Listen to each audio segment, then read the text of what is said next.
It was the ninth inning of the most important game of the season when my son-in-law walked in with 4 colleagues. Then he reached behind my television and pulled the plug straight out of the wall. "We have company tonight," he said. "Go to bed, old man." My own daughter was standing right there. She saw everything. She didn't say a single word. She just turned her back and walked straight into the kitchen. That house, I had built it with my own 2 hands, brick by brick, 30 years ago. I didn't argue. The next morning, I made just one phone call. "I'm so grateful you are here. To help us connect, please comment below with your city or country. Also keep in mind, this narrative incorporates fictional elements for entertainment and educational purposes. Any resemblance to actual names or locations is coincidental, but the core message remains highly valuable for everyone." The Cleveland Guardians were down by 2 in the bottom of the 9th when my son-in-law walked through my front door and changed everything. I didn't know that yet. I was just sitting in my recliner, the old brown leather one that had molded itself to the shape of my back over 20-some years, holding a glass of iced tea and watching the game with the kind of concentration that only comes when you've been following a team through decades of heartbreak.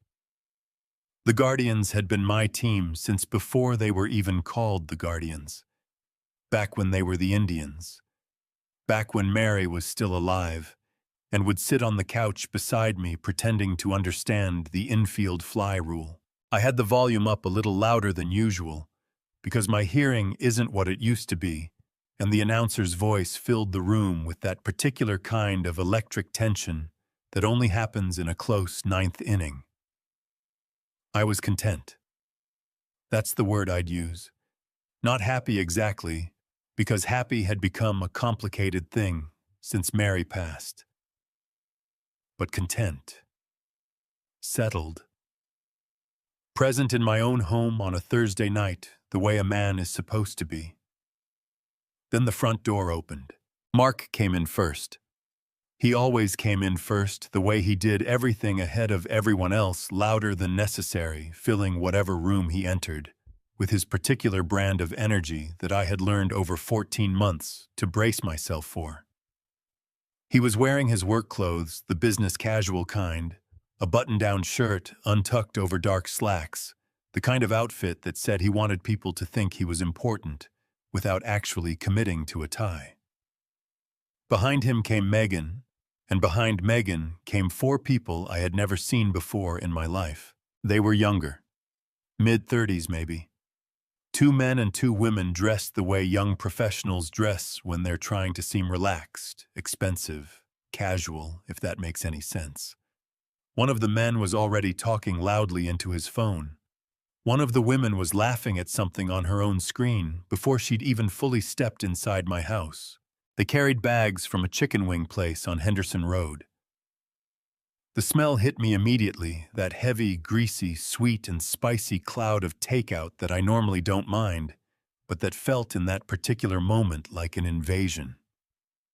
They also had a case of beer, the kind in the tall cans with the craft brewery logo, and someone had a Bluetooth speaker tucked under one arm like it was the most natural thing in the world to bring into someone else's home. Not one of them looked at me. I lowered my glass of iced tea to the side table and watched them move through my living room the way water moves through a space, finding the gaps, filling the corners, rearranging the air. They dropped bags on my coffee table. They pushed my stack of Field and Stream magazines to one side without asking. The man on the phone sat down on the end of my couch, still talking, legs spread wide like he'd been sitting there his whole life. I looked at Mark. He was already moving toward the television, not toward the remote, not toward me, toward the back of the television itself, where the cables ran down behind the entertainment center I'd built from a kit back in 2003. I watched him crouch down, and I watched his hand reach behind the unit, and I watched him pull. The screen went dark. The announcer's voice cut off mid-sentence. The crowd noise, the tension, the bottom of the 9th inning, with 2 men on base gone. Just like that. The room felt suddenly strangely wrong, the way a room feels when the power goes out unexpectedly, that disorienting silence where your brain keeps expecting sound that isn't coming anymore. Mark stood back up and turned to face me. He crossed his arms over his chest. He had the expression of a man who had already decided how this conversation was going to go. "We've got company tonight, Arthur." His voice was even, almost pleasant, the way a person sounds when they're being deliberately calm about something they know is unreasonable. "Business associates, important ones. We're going to need the living room." I looked at him.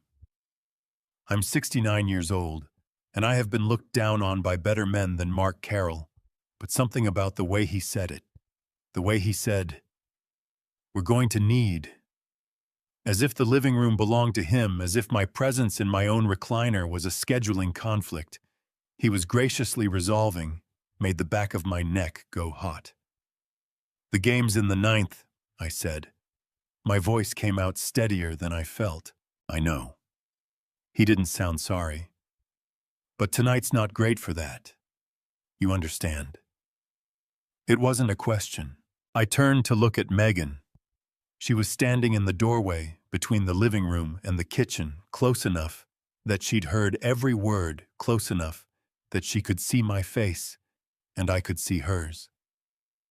She was wearing a yellow blouse that I recognized Mary had bought it for her 2 birthdays ago, and something about seeing it on her in that moment made my chest hurt in a way I hadn't expected. She met my eyes for exactly 1 second. Then she turned away and walked into the kitchen and started opening cabinet doors, pulling out plates and glasses for the guests, moving with the quiet efficiency of someone who had somewhere else to be inside their own head. She didn't say a word. Mark was still looking at me, still waiting, his arms still crossed. One of his colleagues had started unwrapping the chicken wings. The Bluetooth speaker clicked on, and a bass-heavy song began to pulse through the air at a volume that made the framed photographs on my wall seem to vibrate slightly. I put my hands on the armrests of my recliner and pushed myself up. My knees argued about it the way they always do, now that grinding complaint that never quite goes away anymore. I straightened up slowly, and I picked up my glass of iced tea. Mark didn't step aside. He stood there and waited for me to navigate around him, which I did, because what was the alternative? I walked around the coffee table where someone was already spreading out napkins and arranging plastic containers of dipping sauce, and I walked toward the hallway, and I did not look back. But I heard it. The sound of someone dropping onto my couch, the crack of a beer can opening, the rise of voices talking over each other in that way that people talk when they're performing, having a good time, the music getting louder by a notch. I walked down the hall, past the bathroom, past the linen closet, past the framed photo of Megan at her college graduation that had hung on that wall for 16 years. I went into my bedroom and I closed the door behind me, not hard, just closed it. The click of the latch felt very loud in the quiet of the room. I stood there for a moment in the dark before I reached for the light switch. The bedroom looked the same as it always did, the dark wood dresser, the blue curtains Mary had picked out from a catalog in 2011, the bed with its quilted spread that I still slept on my side of out of a habit I hadn't been able to break in 2 years. On the dresser in the silver frame I'd bought at a hardware store and never replaced with anything nicer was her photograph. Mary, smiling, taken on a trip to Gatlinburg back when we still took trips when her hair was more silver than brown, and she had that particular look she got when she was genuinely happy, not performing happiness, not being polite but actually fully happy. I set my glass of iced tea down on the nightstand, and I sat on the edge of the bed. My hands were shaking. Not from anger, though. There was anger somewhere underneath everything. They were shaking the way hands shake when something fundamental shifts, when the ground you were standing on turns out to have been less solid than you thought. I pressed my palms flat against my thighs and breathed. Through the wall, muffled but audible, came the sound of laughter. Loud, easy, the laughter of people who were comfortable. My house was full of people who were comfortable, and I was sitting alone in my bedroom at 8:30 on a Thursday night. I looked at Mary's photograph for a long time. She had written something to me once in an anniversary card I still had in the nightstand drawer. Had kept it all these years, because she had a way with words that I never did a way of saying in one sentence what I'd spend a week trying to figure out. She'd written, "Don't let anyone make you smaller than you are." I hadn't thought about that sentence in months. I was thinking about it now. That night wasn't the beginning. I need to be clear about that because when I tell this story, people assume the trouble started the moment Mark unplugged my television. It didn't. The television was just the moment I finally stopped pretending not to see what had been happening for a long time. Let me go back 14 months. It was a Tuesday evening in early May, and I was grilling burgers in the backyard when my phone rang. The weather had been unusually warm for Ohio that time of year, the kind of warm that makes you feel like summer arrived early as a gift before it inevitably turns humid and punishing in July. I had the radio on in the garage, the oldies station out of Columbus, and I was doing what I did most evenings since Mary passed, keeping myself busy enough that the quiet didn't get too heavy. I saw Megan's name on the screen, and I smiled. Back then, calls from her still felt like good news. "Dad." Her voice was tight, in a way I recognized the same way it had sounded when she was 17 and had backed my car into the mailbox. Bracing herself. "Hey, sweetheart. What's going on?" She took a breath. Then she told me. The condo she and Mark had been renting in Hilliard had gone into foreclosure. Not their fault exactly. She said the building's owner had defaulted on the underlying mortgage, and the tenants had received 30 days' notice. They needed somewhere to land, just temporarily. 3 months, maybe 4 at the outside, just until they found a new place and got their feet under them. I didn't let her finish the sentence. "Of course," I said. "This is your home."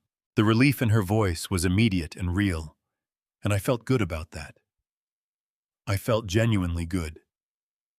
The house on Elmwood Drive had been too quiet for 2 years. Some nights I turned on the television just to have voices in the room, not because I wanted to watch anything, but because silence has a weight to it that gets heavier the longer you live alone. The idea of Megan being here, of hearing footsteps in the morning and smelling coffee someone else had made it felt like something coming back to life. The first month was fine. Better than fine, honestly. Megan cooked on Wednesdays. Mark grilled on weekends. There were shoes by the front door and voices in the kitchen, and the house felt inhabited again in a way that did something good for my chest. The second month was mostly fine, too. The third month was when the small things started. Small things are insidious. That's the word for it, insidious, because they don't announce themselves. They don't arrive with an argument or a confrontation. They just appear quietly, one at a time, and each one by itself seems like nothing worth making an issue over. It's only later, when you look back at all of them together, that you see the shape they were making. The first small thing was my recliner. I came home from the hardware store one Saturday afternoon to find it pushed into the corner by the far wall, angled toward the window, in a way that made it look like a piece of furniture that had been stored rather than used. It had sat beside the window facing the television for 15 years. That spot had been its spot since before Megan graduated high school. I asked about it that evening casually, while we were all watching television on the couch, because my chair was now inexplicably in a corner. Megan said the room flowed better this way. Mark nodded in agreement without looking up from his phone. I let it go. The second small thing was my workbench in the garage. I went out one morning to find my tools reorganized, not missing, just moved, sorted into a system that made sense to someone who wasn't me. My socket set was in a drawer where my drill bits used to be. My drill bits were in a cabinet I'd never used for tools. When I spent 20 minutes looking for my channel lock pliers, Megan appeared in the garage doorway and told me cheerfully that she had made the space more functional. I let that go too. The third small thing was Mary's ceramic birds. She had collected them for 20 years. Little porcelain figures, most of them from craft fairs and antique shops, and one memorable afternoon at a flea market in Granville, where she'd found a hand-painted cardinal that she carried home wrapped in her own scarf because she didn't trust the vendor's newspaper. They had lived on the shelf in the living room for as long as I could remember. Not valuable, not to anyone else, but they were hers, and looking at them had always felt like a small proof that she had been here. One afternoon, I came downstairs, and the shelf was bare. I found the birds in the basement, packed carefully into a cardboard box labeled decorative storage in Megan's handwriting. I stood in the basement, holding the box flaps open, looking at them wrapped in newspaper, the way Mary had wrapped that cardinal in her scarf, and I heard Megan come down the stairs behind me. "Oh, I hope that's okay," she said. Her voice was bright and easy, the voice of someone who had already decided it was okay. They were making the space feel a little cluttered. I thought we could rotate things seasonally. I looked at her. She was smiling genuinely, it seemed, and for a moment I almost said what I was thinking, which was that those birds had been on that shelf for 20 years, and they were going back on that shelf where they belonged. But she looked so certain, so casually, completely certain that this was a reasonable thing she had done that I heard myself say, "Sure, honey, that's fine." I taped the box back closed and went upstairs. That night I sat alone in the garage after Megan and Mark had gone up to bed. The place smelled like motor oil and sawdust, the way it always had. The smell I'd always found more comforting than any candle Mary ever burned. I sat on the old wooden stool I'd had since before Megan was born, and I looked at the wall across from me. Her bicycle hung there. The one she'd had in middle school, red frame, the reflectors still on the wheels. She'd never asked to take it when she moved out at 23, and I'd never taken it down. I thought about the morning I taught her to ride it, running down the sidewalk behind her with my hand on the back of the seat, her screaming at me not to let go, me promising I wouldn't, me letting go anyway, because that's the only way it works. The memory hit me harder than I expected, because somewhere between that morning on the sidewalk and this night in the garage, my daughter had come back to my house and started packing up her mother's things. And I had let it happen one small thing at a time because I loved her, and because conflict takes energy, and because I kept telling myself it wasn't worth the argument. I was still telling myself that. But I wasn't sure I believed it anymore. People ask me why I didn't say something sooner. Why I didn't put my foot down the first time Megan moved my chair, or the second time Mark reorganized my garage, or the third time I found something of Mary's packed into a box that nobody had asked me about. And the honest answer is that I did say something, just not out loud, not in any way that counted. There's a particular kind of silence that a man practices when he loves someone and doesn't want to damage what's left of something good. I had been practicing that silence for 14 months. And sitting in my garage that night, looking at my daughter's childhood bicycle hanging on the wall, I finally started wondering what it had cost me. I bought the house on Elmwood Drive in the spring of 1987. I was 36 years old, Mary was 34, and we had a son named Jimmy, who was 6, and a daughter named Megan, who was 2.5, and couldn't say the word porch correctly, and called it a pork instead, which made Mary laugh every single time without fail. The house needed work. That was the polite way to put it. The previous owners had let things go, and the inspection report read like a list of every structural problem a house in central Ohio can develop over 40 years of neglect. The roof needed replacing. The basement leaked when it rained. The kitchen was a monument to 1970s design choices that nobody had seen fit to correct. Mary stood in that kitchen on the day we closed and looked at the avocado green appliances and said with complete sincerity, "We can fix this." That was Mary. She saw potential where other people saw problems. We fixed it. Not all at once, we didn't have that kind of money, but piece by piece, year by year, the way you build something real. I replaced the roof myself one summer with help from Frank DeLuca, my oldest friend, a big, stubborn Italian man from Westerville who had known me since we worked together at the same manufacturing plant in 1981, and who showed up that Saturday with a nail gun and a cooler full of Pepsi and absolutely no patience for my tendency to second-guess measurements.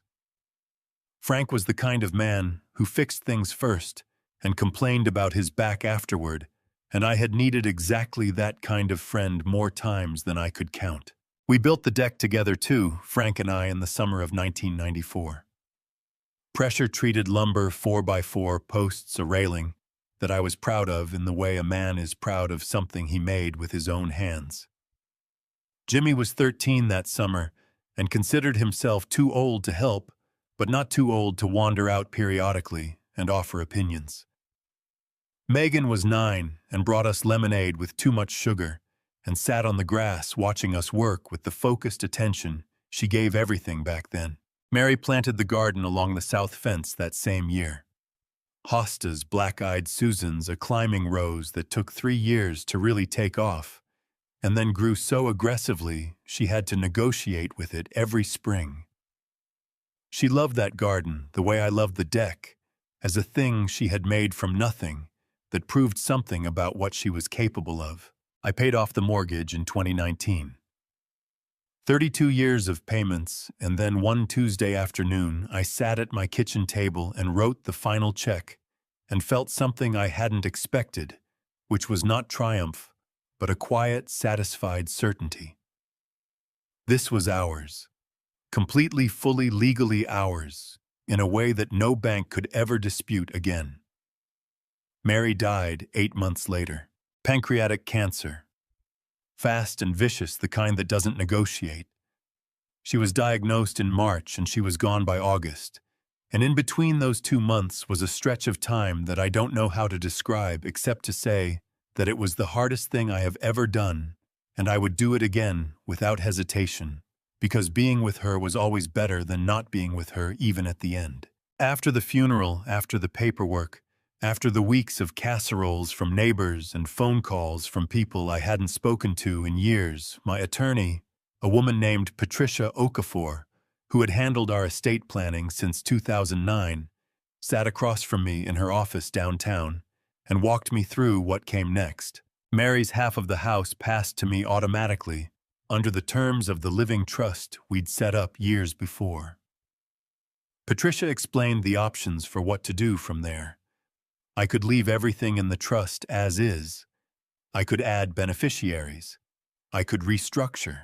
I was 67 years old, and I had just buried my wife, and I was not thinking clearly. What I was thinking was that Jimmy was in Denver with a good job and his own life and some financial complications of his own that I didn't fully understand, and that Megan was here nearby, the one who had driven Mary to appointments when I couldn't, the one who had sat in that hospital room for hours. I wanted to do something that felt like trust, so I signed paperwork that added Megan as a co-beneficiary with certain property rights, what Patricia had explained as a tenants-in-common arrangement on the residential title separate from the trust structure. It meant Megan held a recognized interest in the property. It was not the same as full ownership, but I didn't fully understand the difference at the time, and I didn't ask enough questions, and Patricia, to her credit, explained it carefully. I just wasn't in a condition to absorb it. I thought I was being generous. I thought I was telling my daughter, I trust you. This is yours too. I did not think I was handing someone a document that could be used against me. Frank had called me an hour after I got home from signing those papers. He had a way of doing that calling at the exact wrong moment, or maybe the exact right one, depending on how you look at it. "You doing okay, Art?" he asked. "I just got back from Patricia's," I said. A pause, and I added Megan to the house. Another pause longer. You sure about that? She's my daughter, Frank. He didn't say anything else about it, but I remembered later that he had paused. Frank DeLuca did not pause over things that didn't worry him. I sat in the garage that night on my old wooden stool, and I thought about that pause. 2 years later, it had started to mean something different than it had at the time. My phone buzzed on the workbench beside me. I picked it up. Frank. Calling now as if he'd known I was thinking about him, which with Frank was not entirely impossible. Then I sat on my stool for a moment longer in the dark, and the motor oil smell of my garage, and I thought about Dorothy Miller. Dot. She had lived in the gray colonial across the street from us since 1999, back when her husband Richard was still alive, and their kids were still in school, and the neighborhood block parties ran until 10 o'clock on summer Saturdays. Mary had loved her immediately, the way Mary loved certain people decisively, without reservation, as if she had known them in some previous arrangement and was simply patronizing them again. They had spent 20 years drinking coffee at each other's kitchen tables, trading plant cuttings from their gardens, and saying things to each other that they would never say to anyone else. She never made a production of it. She'd hand me the container, say something practical like, "There's enough for 2 nights," or, "It needs 20 minutes at 3:50, and leave before I could thank her properly. That was Dot. Efficient with kindness in a way that never made you feel pitied. I went inside and called Frank back. "What did she say?" I asked. "She wants to talk to you herself.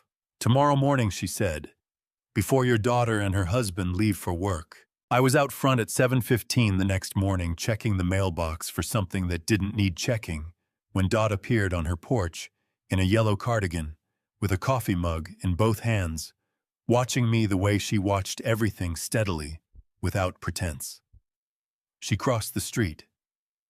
"Walk with me to the end of the block," she said. Not a question. We walked.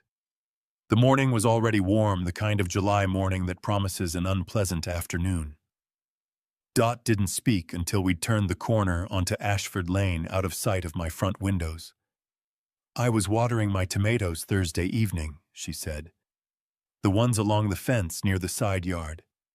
Your daughter was on the back patio on her phone. She didn't see me." I kept walking. "What did you hear?" Dot wrapped both hands tighter around her mug. "She was talking to someone about you, about your health." She paused. "She said you'd been forgetting things, that you left the stove on twice last week, that you'd gotten confused about what day it was and missed a doctor's appointment." I stopped walking. "No," I said. "None of it." She nodded once firmly, as if confirming something she'd already known. "I didn't think so. You remembered my granddaughter's birthday last month when I forgot it myself." We stood on the corner of Ashford Lane in the morning heat, and I felt something cold move through me despite the temperature. Not panic. Something more like the feeling of stepping onto ice and hearing it shift beneath your weight, that fraction of a second where you understand exactly what is happening before your body catches up. "Did you hear who she was talking to?" I asked. "No, but she was using her careful voice." Dot said it matter-of-factly. "The voice people use when they're talking to someone official, or someone they want to impress." I thanked her. She squeezed my arm once hard the way Mary used to when she wanted to make sure I was actually listening, and then she crossed back to her side of the street without another word. Frank showed up at my garage that evening with 2 cans of Pepsi and the expression he wore when he was angry on someone else's behalf, which was the same expression he wore when he was angry on his own behalf, just slightly more controlled. "Talk," he said, settling onto the spare stool like he owned it, which in some ways he did. He'd helped me build the workbench it was sitting next to, so I talked. I told him about the birds, about the chair, about the tools, about the phone call Dot had overheard. Frank listened the way he always listened, without interrupting, without nodding encouragingly, just taking it in with his arms crossed and his jaw set. When I finished, he was quiet for a moment. Then he stood up, walked to the corner of the garage where my recliner had ended up before Megan moved it inside, and he pointed at the empty space near the window where it used to sit. "That chair's been by that window for 20 years, he said. "Right there. You moved it in when we had that cold snap in February of '04 because the draft from the window was bothering your back. You remember that?" "I remember. And now it's in a corner." He turned to look at me. "When did you stop being the kind of man who says something when someone moves his chair?" The question landed harder than I expected. Not because it was unfair, because it was exactly fair, and I didn't have a good answer for it. I turned the Pepsi can in my hands. The aluminum was cold and starting to sweat in the July heat. "She's my daughter," I said finally. "I know she is." Frank sat back down. His voice dropped a register the way it did when he was being serious rather than blunt. "But Art, something is happening in that house. You know it. I know it." I looked at the workbench, at the tools in their wrong places, at the empty hook where Mary's garden gloves used to hang before someone had decided the garage needed to be more functional. "Dot said Megan was using her careful voice," I said, "with whoever she was talking to." Frank looked at me steadily. "Yeah," he said. "That's the part I keep coming back to, too." We sat with that for a minute, the two of us in the garage that smelled like every project we'd ever worked on together. Then Frank said something that I hadn't let myself think yet. "Art, when's the last time you actually looked at the paperwork you signed after Mary died? The house stuff. The title." I didn't answer right away. The Pepsi can in my hand had gone warm without my noticing. That was the moment I understood, sitting across from my oldest friend in the garage we had built together, that I had been so busy letting things go that I had never stopped to look at exactly what I had let go of. I found it on a Tuesday morning. I wasn't looking for it. That's usually how the truth works. It doesn't wait for you to be ready. Frank's question had been sitting with me for 2 days. When's the last time you actually looked at the paperwork I'd told myself I would get to it the way you tell yourself you'll get to the thing in the back of the refrigerator that you know needs to be thrown out? You keep opening the door and seeing it, and closing the door again. Eventually, you can't keep doing that. So that Tuesday morning, after Megan and Mark had left for work, and the house had settled into its particular daytime quiet, I went into my home office and started going through the filing cabinet in the corner. It was a 2-drawer steel cabinet I'd had since the 90s, the kind with the key that I'd lost sometime around 2015 and never replaced because I never needed to lock it.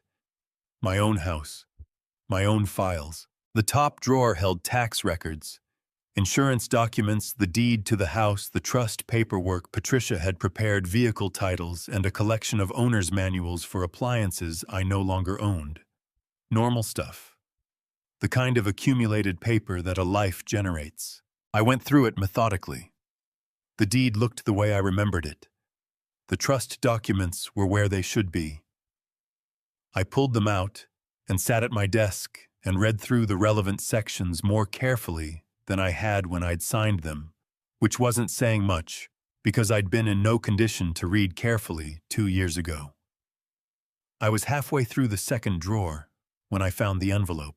It was tucked behind a folder of old utility bills, which was not where I put it, and not a place I would have put anything important. The envelope was from the Ohio Secretary of State's office. It was addressed to Carroll Property Solutions, LLC, care of 4412 Elmwood Drive, Upper Arlington, Ohio. My address. I held it in my hands for a moment. The envelope had already been opened. Someone had slit it neatly along the top with a letter opener, or a knife removed the contents, and then slid the envelope back behind the utility bills. I pulled out the document inside. It was a certificate of organization, filed 8 months ago in November for a limited liability company called Carroll Property Solutions, LLC. The registered agent, the person legally designated to receive official correspondence on behalf of the company, was listed as Mark D. Carroll. The registered agent address was listed as 4412 Elmwood Drive, Upper Arlington, Ohio. In Ohio, a registered agent address has to be a physical location where documents can be received during business hours. It doesn't have to be the agent's own property. But using someone else's address without their knowledge or consent is not something you do by accident. You type an address into a form. You make a deliberate choice. I set the document on my desk. I looked at it for a long time. Then I typed Carroll Property Solutions, LLC into the search bar on my computer. The website came up immediately. Clean design, professional looking. The kind of site that costs a few $100s and a weekend to put together if you know what you're doing. The header said Carroll Property Solutions, Central Ohio Real Estate Investment. There was a phone number. There was a contact form. There was a brief paragraph about the company's mission to identify undervalued residential properties in the Columbus metro area. The contact address listed at the bottom of the page was 4412 Elmwood Drive, Upper Arlington, Ohio. My house was the headquarters of Mark Carroll's real estate investment company. Had been for 8 months. Without my knowledge. Without my permission. Without anyone mentioning it to me at the dinner table or in the kitchen, or at any point during any conversation we had ever had. I picked up my phone and called Frank. He picked up on the second ring. I read him what was on the certificate. There was a silence on his end that was not the comfortable kind. "Art," he said finally, "you need to call Patricia." "I know. Now. Not after lunch. Now." I had Patricia Okafor's number memorized, which tells you something about how often I'd needed it over the past 2 years. She answered on the third ring, and I could hear the particular quality of attention in her voice shift the moment I told her what I was holding. Patricia was 58 years old and had been practicing estate and trust law in Columbus for nearly 30 years. She had a way of asking questions that made you understand she had already formed a hypothesis and was simply confirming it, precise, efficient, with no wasted motion. "Read me the filing date," she said. I read it. "And the registered agent address is definitely your residential address, your home address." "Yes." "Did you authorize that in writing at any point, sign anything related to a business entity at that address?" "No." A brief pause. When she spoke again, her voice was measured and deliberate. "Arthur, I want you to photograph every page of that document with your phone and send it to me immediately. Then I want you to put the original back exactly where you found it. Don't mention this to Mark or Megan tonight. Can you do that?" "Yes." "Good." Another pause. "Is there anything else in that filing cabinet that looks like it doesn't belong there?" I looked at the open drawer, at the folders I hadn't gone through yet. "I don't know yet," I said. "Keep looking," Patricia said. "And Arthur, lock your office door when you're done." I took the photographs and sent them.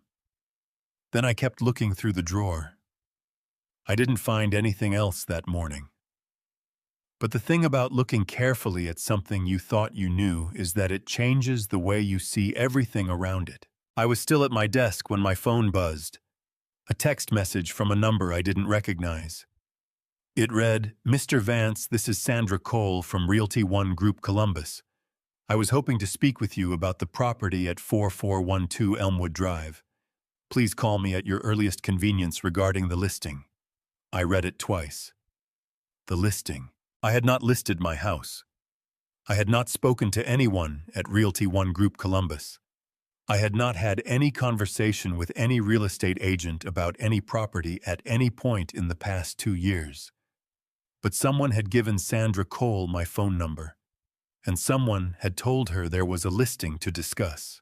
A real estate agent doesn't contact a homeowner out of nowhere. Somebody gave her my number. Somebody told her the property might be available, and that somebody had done it without mentioning it to me, which meant either they had forgotten I existed or they had decided I didn't matter enough to consult. I sat at my desk for 3 full minutes before I called Sandra Cole back. I needed those 3 minutes. Not because I was going to fall apart, I wasn't, but because I have learned over 69 years that the most important conversations are the ones you enter with your voice fully under control. Mary used to say that anger is loudest right before it goes quiet, and that the quiet version is the one people actually listen to. She was right about most things. Sandra Cole answered on the first ring. Her voice was professional and bright. The voice of someone who spent her days making strangers feel comfortable about the largest financial decisions of their lives. "Mr. Vance, thank you so much for returning my call. I'm reaching out because we had an inquiry about the Elmwood Drive property, and I wanted to touch base with you directly about timing." "What kind of inquiry?" I asked. A brief pause. The kind that happens when someone realizes the conversation isn't going the way they prepared for. "Well, we were contacted a few weeks ago by a representative of the property. He indicated you were considering downsizing in the near future and wanted to get a sense of current market value before making any decisions." "A representative," I said. "That's right, a Mr. Carroll. He said he was acting on your behalf." I wrote the name down on the notepad on my desk, even though I didn't need to. It steadied my hand to do it. "And what did Mr. Carroll tell you about the property?" "He gave us a general description, 4-bedroom, 2.5 bath, the lot size, the age of the house. He mentioned some updates you'd made over the years. The deck, the kitchen remodel." Another small pause. "He seemed very familiar with the property." "I'm sure he did," I said. "Ms. Cole, I want to be direct with you. I did not authorize anyone to contact your agency on my behalf. I am not considering selling this property. I have not discussed selling this property with anyone. If Mr. Carroll represented himself as acting on my behalf, that representation was not accurate." The silence on her end lasted a beat longer than the previous ones. "Oh." Her voice had lost some of its brightness. I'm very sorry, Mr. Vance. I had no idea." He seemed completely— "I understand," I said. "You did nothing wrong. I just wanted to make sure we were clear." After I hung up, I sat very still. Mark had called a real estate agent, given her a description of my house, told her I was planning to downsize, used the word behalf. All of this without my knowledge, without my consent, without any conversation between us that could be even generously interpreted as permission. I photographed my notepad with Sandra's number and the notes I'd written and sent it to Patricia. Her response came back in 4 minutes. "Good. Don't delete this. I'll call you this afternoon." The afternoon came and went. Patricia called at 3:15 and we spoke for 20 minutes. She asked careful questions and took careful notes and told me she was beginning to put together a fuller picture. She said the word pattern twice, which was not a word she used casually. I cooked dinner that evening. Pasta, the simple kind, the kind I'd been making since the kids were small, olive oil, garlic, canned tomatoes, a handful of whatever herbs were still alive in the pot on the kitchen windowsill. When Megan and Mark came home at 6, the kitchen smelled like something that had been a home once, and I set 3 places at the table the way I always did. Mark sat across from me and ate with the easy appetite of a man who was not worried about anything. He asked me how my day was. I told him quiet. He nodded and reached for more bread. Megan talked about a problem at her office, something about a vendor contract that had gone sideways, and I listened and asked a question or two and passed the salad. The conversation moved the way dinner conversation moves when people are performing normalcy, covering the surface, not touching what's underneath. I was clearing the plates when Mark's phone buzzed on the table. He glanced at it, then turned it face down in the particular way people turn phones face down when they don't want the screen seen. I noticed. I didn't react. Megan started the dishwasher. Mark said he was going to make some calls and disappeared into the living room, pulling the door most of the way closed behind him. I finished wiping down the counter and hung the dish towel on the oven handle the way I had for 30 years. Then I heard his voice from the other side of the door. He wasn't shouting. He wasn't even speaking loudly. But the house was quiet, and the door wasn't fully closed, and some combinations of circumstances just carry. Told you it takes time. The old man doesn't suspect anything. A pause while the other person spoke. I know, but we can't push it. We just need a little more time, and then we can move forward the way we planned. I stood at the kitchen counter with the dish towel in my hand. The old man doesn't suspect anything. I set the towel down very carefully on the counter. I turned off the kitchen light. Then I walked down the hallway to my bedroom, the same hallway I had walked 14 months ago when I first let them move in, and I closed the door behind me. My hands were not shaking this time. That was the difference. 2 days ago in my bedroom after the television, my hands had shaken from the shock of something I hadn't seen coming. Tonight, they were steady. Because tonight, I understood something I hadn't before. This was not a situation that had gotten out of hand. This was a situation that had been planned. There was a difference between a person who takes too much and a person who intends to take everything.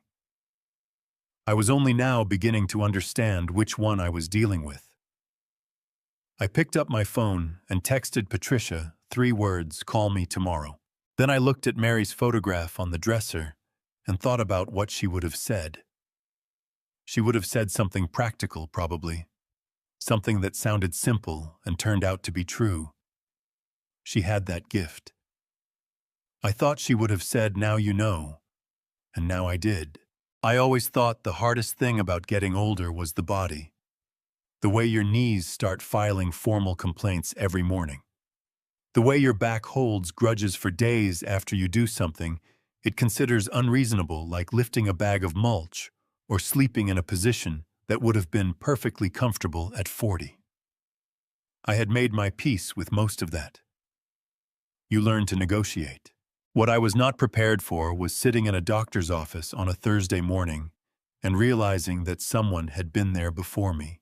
Dr. Hassan had been my physician for 11 years. He was a careful, methodical man in his early 50s who had the particular quality of stillness that good doctors develop the ability to listen without fidgeting, to look at you without making you feel examined. I had always appreciated that about him. Our appointments ran like clockwork. He checked the things that needed checking. We talked about my blood pressure and my vitamin D levels and whether I was sleeping enough, and then I went home. Reliable. Predictable. That Thursday morning, nothing was predictable. He came into the examination room with his tablet and sat across from me, and the first thing I noticed was that he didn't quite meet my eyes the way he usually did. He looked at his screen, then at me, then back at his screen. "How have you been feeling, Arthur, overall?" "Fine," I said. "Same as last time." He nodded slowly, made a note. "Any trouble sleeping?" "No more than usual." Another note. "And how's your memory been? Any moments of confusion? Difficulty keeping track of appointments or daily tasks?" I felt something shift in my chest. Not dramatically, just a small, quiet shift, like a door closing somewhere in a house you thought you knew. "No," I said. "Why?" He set the tablet on his knee.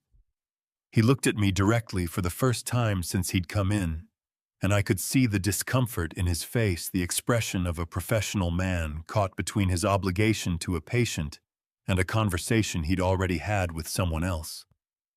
"Arthur, I received a call last week. From your daughter." The room got very still. "She expressed some concerns," he continued carefully.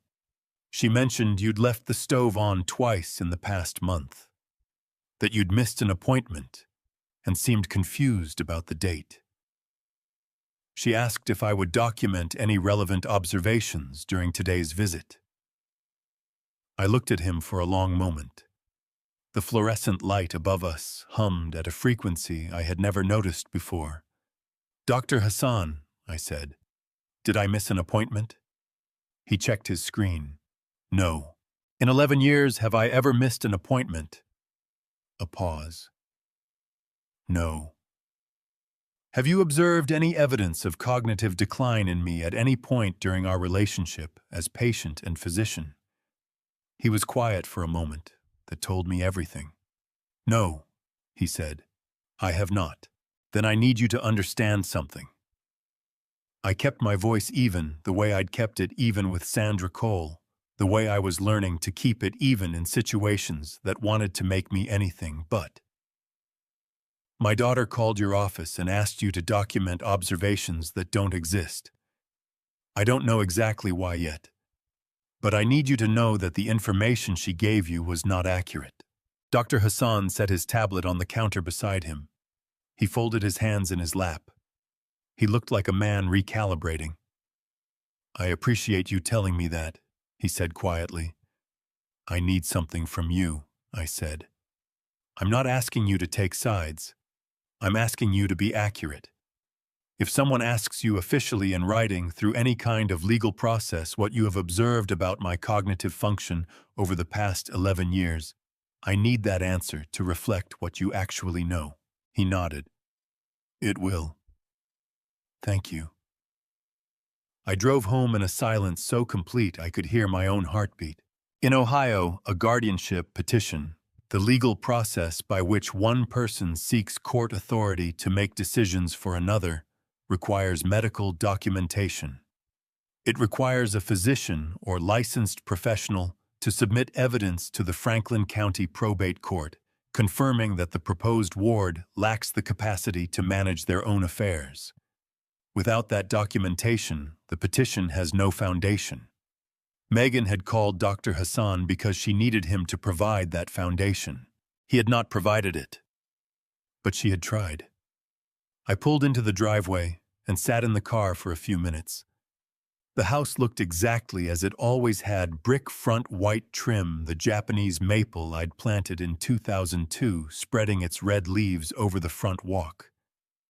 Nothing about it looked different. Everything about it felt different. I went inside through the side door, the one that opens into the laundry room. I hung my keys on the hook. I poured a glass of water and stood at the kitchen sink, drinking it, and looking out at the backyard, at the garden where Mary's climbing rose was in its 3rd week of bloom. That was when I heard Megan. She was upstairs in the bedroom she and Mark were using, and she was on the phone. The air conditioning had cycled off a few minutes earlier, and the house was quiet enough that her voice carried down the stairwell with more clarity than she probably realized. "The doctor's office said they'd document it." A pause. "I know it takes time, but we need something in writing before we can file." Another pause longer. "I understand. I just want to make sure we have everything ready before we move forward with the petition." I stood at the kitchen sink with my glass of water, and I did not move. The petition. The guardianship petition. The legal document that, if approved by a probate court judge, would transfer the right to make decisions about my life, my finances, my property, my medical care, where I lived, to someone else. To Megan. My daughter was standing 20 feet above my head, in a bedroom in my house, making arrangements to have a court declare me incompetent. I set the glass down on the counter. My hand pressed flat against the cool tile of the kitchen counter, and I stood there and breathed. In, out. The rose in the backyard moved slightly in a breeze I couldn't feel from inside. I thought about Mary's cardinal, the one she'd wrapped in her scarf to carry home from that flea market. The one that was in a box in the basement right now because the living room had felt cluttered. I picked up my phone, called Patricia. She answered on the second ring. "Pat," I said. My voice came out steadier than I felt, which was something at least. "How fast can you move?" A beat of silence. Then her voice careful and precise. "Arthur, what just happened?" "Everything," I said. "I need you to move fast." Patricia had told me to sit tight and let her work. So that evening, I did the only thing that made sense to me, which was the thing I had done every Thursday evening for 30 years. I made iced tea. The real kind, the kind Mary had taught me, loose leaf steeped long enough to be strong, poured over ice with a slice of lemon and a single teaspoon of sugar, not 2, because Mary had always said 2 was how you ruined a perfectly good glass of tea. I carried it to my recliner. I turned on the television. I found the Guardians game. 30 years of Thursdays. That was what it added up to. Mary and I had started the tradition accidentally, the way the best traditions start, not by deciding to do something, but by doing it twice and then finding you couldn't stop. The first time was a Thursday in 1994, the same summer. Frank and I built the deck when I'd come in from working outside and collapsed into the couch and found a game on, and Mary had brought me a beer without being asked and sat down beside me. She didn't know anything about baseball. She knew I loved it, which she had always treated as sufficient reason to be interested. She asked questions the whole first game.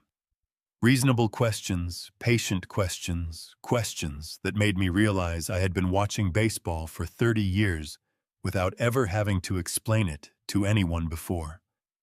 What's the infield fly rule? Why does the manager come out to the mound if he's not going to pitch? Why do they spit so much? I answered every one, and somewhere around the 7th inning she stopped asking questions and started watching. And by the 9th, she was leaning forward in a way that told me she actually cared who won.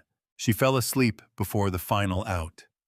She almost always fell asleep before the final out. That became the joke between us. Her official position was that she was deeply interested in baseball, but her body simply couldn't sustain consciousness past the 7th inning. My position was that she was the world's most dedicated fair-weather fan, devoted in spirit, unreliable in practice. We had that argument maybe 400 times over 30 years, and we both enjoyed every one. After she died, Thursdays became the hardest night of the week. Not because of the baseball, because of the specific weight of sitting in a chair that remembered her sitting beside me in a room that still had her reading glasses on the side table for 3 months, because I couldn't bring myself to put them away. I had kept the tradition anyway.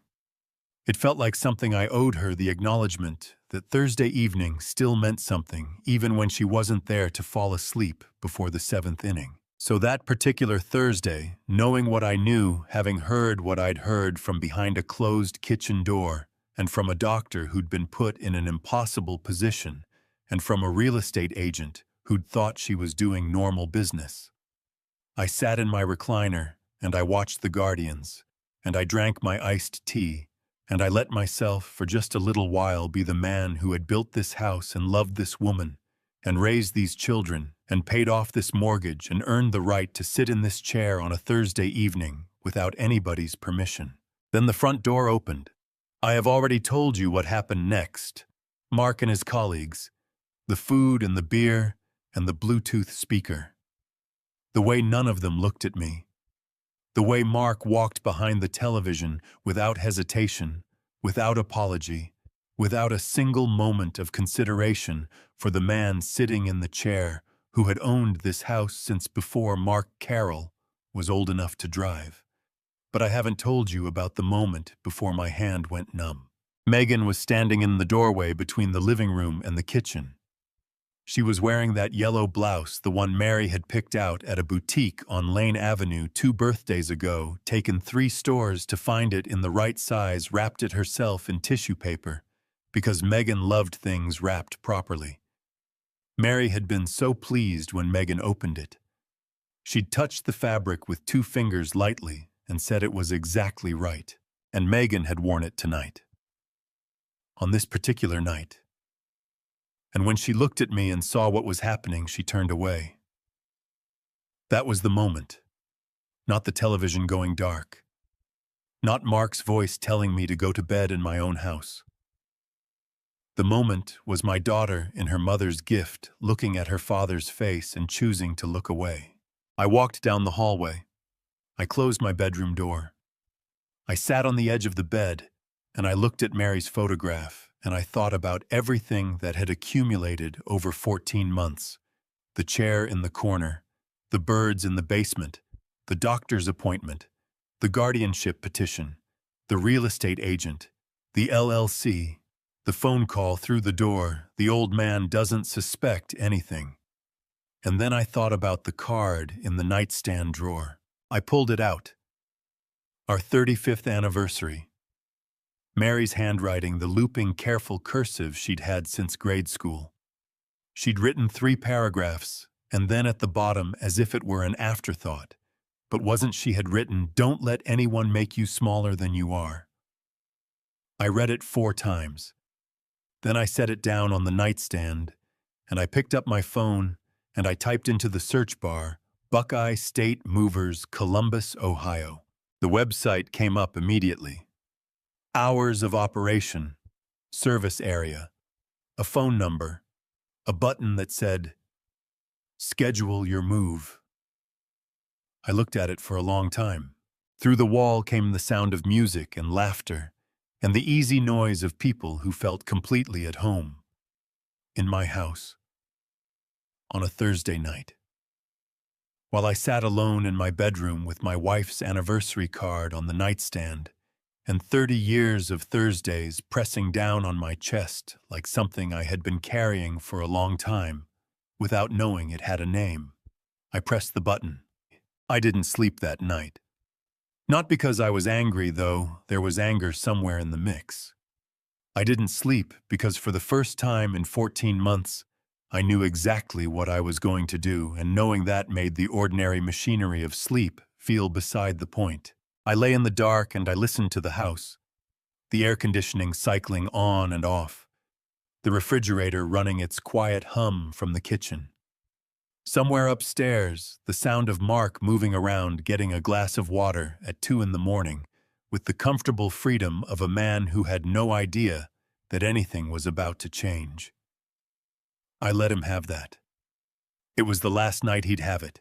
At 5:30, I got up, put on my clothes, and went to the kitchen to make coffee. The sky outside the window above the sink was the particular blue-gray of an Ohio summer morning, before the sun has fully committed to rising that tentative hour when the birds start and everything else is still deciding. I stood at the counter and watched it get lighter, and I drank my coffee, and I did not turn on the television. I thought about the deck. I could see it through the back window, the pressure-treated boards I'd laid down with Frank in the summer of 1994, weathered now to a soft gray, the railing I'd been proud of for 30 years. In the summer, Mary had put her container garden out there. Tomatoes, basil, a pot of marigolds, she said, kept the bugs away. I had pretended to be skeptical about the marigolds. I had not been skeptical. I had just liked the way she explained things to me as if I needed educating, and I had liked being educated by her, and I had never told her that. I should have told her more things.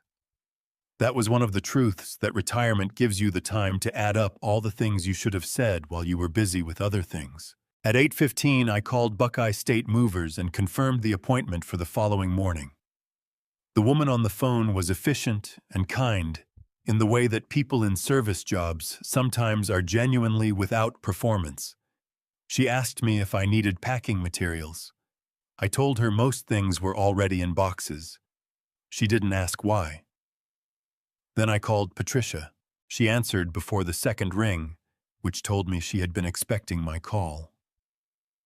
That was Patricia. She anticipated things, positioned herself in advance, never seemed surprised by information that should have surprised her.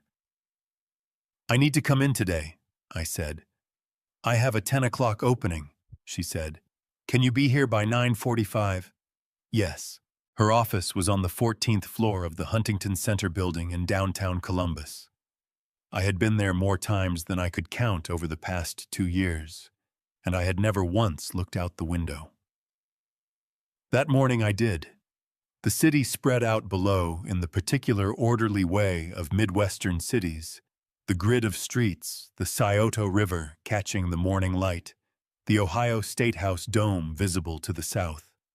It looked like what it was, a place people had built and lived in and were still living in. Patricia sat across from me with a folder already open. She had been busy since my call the night before, which did not surprise me. "I want to walk you through the trust structure," she said, "because I think you need to understand exactly what you have here before tomorrow." She explained it the way she explained everything, precisely in plain language, without condescension. The revocable living trust that she and I had set up in 2009 held title to the house at 4412 Elmwood Drive. That meant the property was legally owned, not by Arthur Vance, the individual, but by the Arthur and Mary Vance Family Trust. When I had added Megan to the property title after Mary died, what had actually been transferred was a beneficiary interest, a recognized stake in the trust's assets, not a deed of ownership in the conventional sense. "The distinction matters enormously," Patricia said. "Mark has been operating under the assumption that Megan's interest in the property gives him leverage. It doesn't. Not the kind he thinks it does. The trust controls the property. You control the trust." I looked at the folder in front of her, and the documents Megan signed when she applied for the mortgage. Patricia's expression did not change, but something behind her eyes did. "That's what I want to talk to you about next. I've been looking into the lien filed against the property, and what I found isn't simple." She paused. "Arthur Mark took out a loan, a significant one. He used Megan's beneficiary interest as collateral with a hard money lender, a private lending company that issues short-term high-interest loans typically used in real estate investment. The kind of lender that moves fast and asks fewer questions than a bank." "How much?" I asked. $180,000. She let that sit for a moment. Megan signed the paperwork. Whether she fully understood what she was signing is a question I can't answer yet, but her signature is on it. I sat with that number. $180,000 borrowed against my house, against my family's trust, by a man who had moved into my home under the pretense of needing temporary shelter, who had told a real estate agent he was acting on my behalf, who had stood in my living room and told me to go to bed. "What's the interest rate?" I asked, because I had spent enough years in the working world to know that the interest rate on that kind of loan told you everything about the desperation behind it. 14%, Patricia said. Annualized. I nodded slowly. "What do I need to sign today?" We spent 40 minutes on paperwork. Updates to the trust documentation of my intent, a formal letter from Patricia to the hard money lender, putting them on notice regarding the trust structure and the validity of the lien. She was thorough in the way that good attorneys are thorough, not because they expect to use everything, but because they want to have everything in case they need it. When I left her office at 11:30, I sat in my car in the parking garage for a few minutes before starting the engine. The air in the garage was cool and smelled of exhaust and concrete, the unsentimental smell of practical things. I called Frank. "Can I stay at your place for a few days?" I asked. "I'll make up the guest room, he said. Not a single follow-up question. 35 years of friendship, and the man still knew exactly when not to talk. I started the car and drove back to Elmwood Drive. Megan and Mark were still at work. The house was quiet. I moved through the rooms slowly, touching things: the doorframe of my home office, the kitchen counter, where Mary had rolled out pie crusts on Thanksgiving mornings, the window in the living room that the afternoon light came through at an angle that made the hardwood floors glow amber in October. I was ready. The following morning at 9:28, a white truck with Buckeye State Movers painted on the side in blue letters pulled up in front of the house. A man climbed down from the passenger side. Broad shoulders, firm handshake, the kind of unhurried competence that comes from doing physical work well for a long time. "Mr. Vance," he said. "I'm Mike. We spoke yesterday." I looked at the truck, then at the house, then back at Mike. "You ready to get started?" he asked. "More than ready," I said. Mike asked me what we were moving today. I thought about it for a second, genuinely thought about it, standing on the front porch of the house I had owned since 1987, in the particular morning light that came through the oak tree at the corner of the yard and made the lawn look greener than it actually was. "My life," I said. He laughed. It was an easy, unguarded laugh, the kind that comes before a person realizes the other person wasn't joking. Then he looked at my face and the laugh settled into something quieter. "Well," he said carefully, "let's make sure we take good care of it." I appreciated that more than he knew. There were 3 of them. Mike ran the operation with the calm authority of someone who had moved hundreds of households and understood that what looked like furniture to an outside eye was never actually furniture to the person who owned it. Danny was the youngest, maybe 23, with the energy of someone who had not yet learned that his back would eventually start keeping score.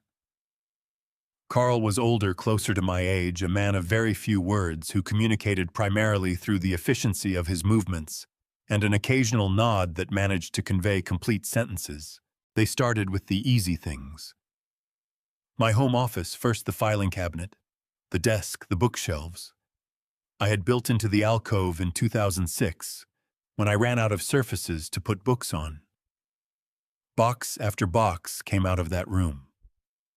Tax records going back 20 years, the kind of paper accumulation that happens when you own property and pay bills and exist in a country that requires documentation of your existence. I carried what I could. My back lodged its usual complaints, but I ignored them the way I had learned to ignore the complaints of things that were going to keep complaining regardless. At one point, I came out of the office carrying a box that was heavier than I had estimated, and Mike appeared beside me without a word and lifted it out of my hands with the matter-of-fact ease of someone removing an obstacle from a child's path.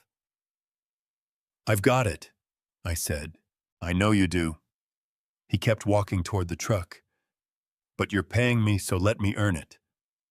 Danny grinned from the doorway. I almost smiled. The living room was next. My recliner sat in the corner where Megan had moved it, not where it belonged, not where it had lived for 15 years, but close enough to the window that the morning light still found it. Mike pointed at it and raised his eyebrows. "That one especially," I said. Danny patted the armrest as they carried it past me. "This thing is incredible," he said. "How old is it? 22 years. He whistled low. "Built different back then." "Yes," I said. "They were." Then came the cedar chest. It had sat at the foot of the bed in our bedroom since 1991, the year Mary found it, at an estate sale in Bexley, and spent 3 weeks refinishing it herself, working on it in the garage in the evenings, after the kids were in bed, emerging with sawdust in her hair, and the particular satisfaction of someone who has made something beautiful from something neglected. She had polished it every spring with lemon oil. I could still smell the lemon oil if I put my hand on the lid and breathed. I walked into the bedroom when the movers reached it. Carl had his hands on one end, ready to lift. "1 second," I said. Carl stepped back. He did it without question, without impatience, the way a man does when he understands that some things require a moment. I put both hands on the lid of the cedar chest. The wood was smooth and cool beneath my palms, the way it had always been. The way it had been on the morning of Mary's funeral, when I had stood in this same room and pressed my hands against it for the same reason, because it was solid, because it was real, because some things stay exactly what they are, regardless of what is happening around them. Inside were the things that mattered to no one else. Birthday cards going back 30 years, a program from Megan's 5th grade spring concert. Jimmy's first report card straight C's with a note from his teacher that said he was a pleasure to have in class, even if his focus wandered. A recipe Mary had clipped from a magazine in 1987 for a lemon-pound cake that she had made every Easter and that I had never once told her was my favorite thing she made because I thought she knew, and later I understood that people need to be told. "Sir." Mike's voice came from the doorway, gentle. "Yeah." I took my hands off the lid and straightened up. My knees made their usual commentary. "Let's take it." They carried it out carefully. All three of them, Mike took one end, Carl took the other. Danny walked alongside with his hands hovering as if ready to catch something that wasn't going to fall. I followed them out to the truck and watched them load it. The morning sun was full up now, warm on the back of my neck.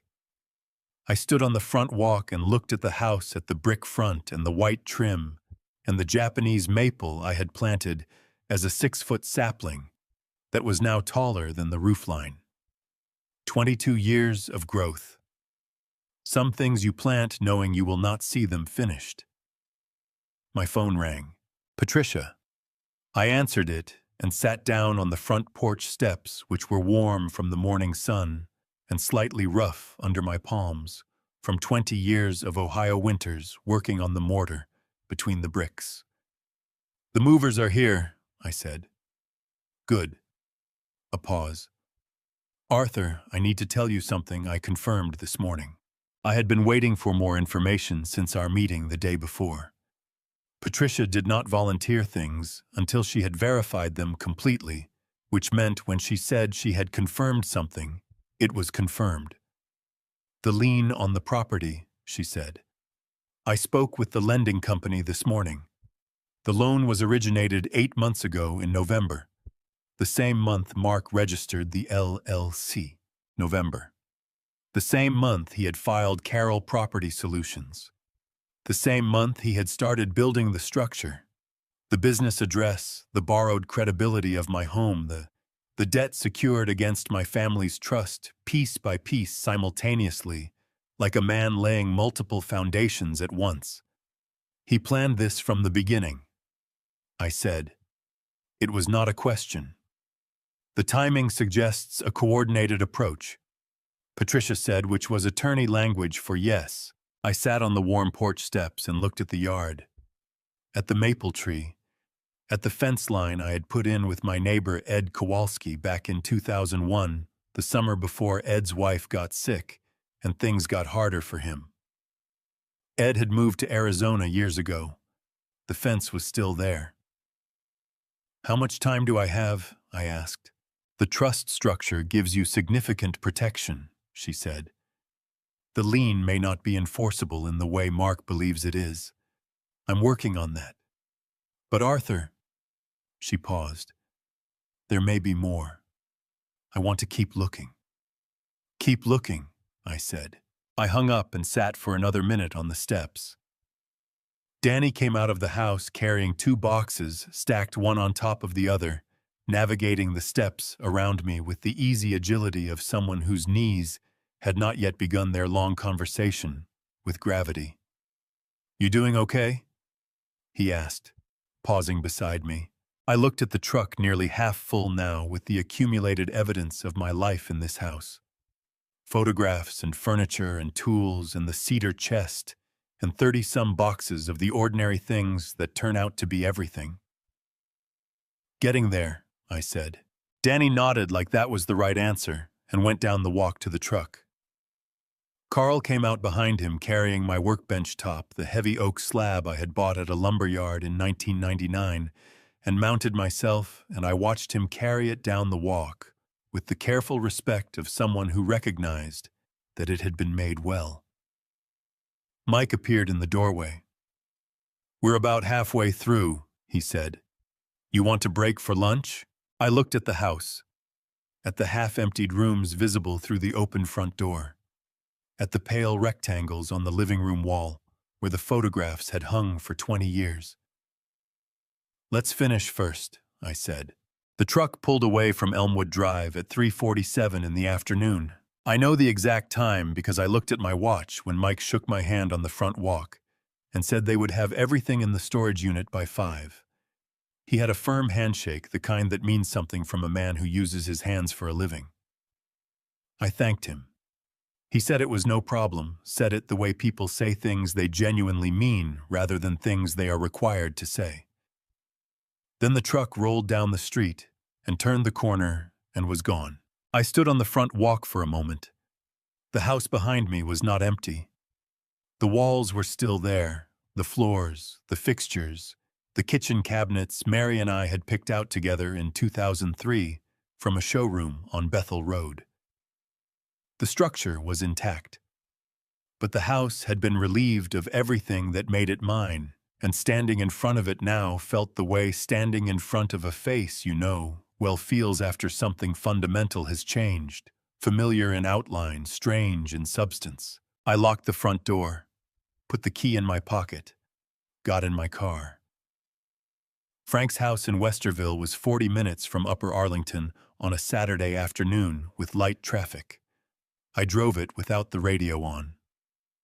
The silence felt appropriate, the way silence feels when you have just done something that cannot be undone, and you need the space to understand what that means. Frank had chili on the stove when I arrived. Ground beef kidney beans, the kind of chili that has been cooking long enough to mean it. He handed me a bowl without ceremony and pointed at the kitchen table, and I sat down, and he sat across from me, and neither of us said anything for the first 3 minutes, which was one of the things I had always valued about Frank DeLuca. He understood that some arrivals needed a moment before they needed words. At 5:47, my phone rang. "Megan." I looked at the screen. Frank looked at me, looking at the screen. I turned it face down on the table. Frank reached for his cornbread. "Somebody got home," he said, apparently. The phone rang again. Megan. Then again. Then Mark. Then Megan. Then a number I didn't recognize that was probably someone calling from inside the house on a different device because the situation had become that urgent. The phone buzzed and rang and buzzed with the frantic energy of people who had walked into something they had not prepared for and were only now beginning to understand the dimensions of. Frank ate his chili. I tried to eat mine. The bowl smelled good, and the chili was exactly what chili should be, and I could not taste any of it, because my stomach had decided that now was not the time for appetite. "You don't have to answer," Frank said. "I know. But you're sitting there like a man who's trying to decide if he does." I put my spoon down. "She's my daughter, Frank." "She is." He tore a piece of cornbread. "She's also a woman who called your doctor and told him you were losing your mind. Those two things are both true at the same time." I did not have an answer for that because it was accurate, and because accuracy doesn't always make things easier. By 6:15, the missed call count had reached 19. A voicemail notification appeared, then another. I waited until the screen had been still for a full minute before I picked up the phone and listened to the first one. Megan's voice. She sounded the way she had sounded at 16 when she had come home after curfew and found me sitting in the kitchen waiting that specific combination of fear and guilt and desperation to explain before she could be asked to explain. Dad, where is everything? Where are your things? Please call me back. I don't understand what's happening. Please." The second voicemail was Mark. His voice was different, controlled in the deliberate way that a person controls their voice when they are genuinely alarmed and do not want to sound genuinely alarmed. "Arthur, I think there's been some kind of misunderstanding here. Give me a call when you get this. We need to talk through whatever's going on." A pause, then, "We can work this out. We can work this out." As if there had been a miscommunication. As if the issue was a scheduling conflict or a disagreement about a restaurant.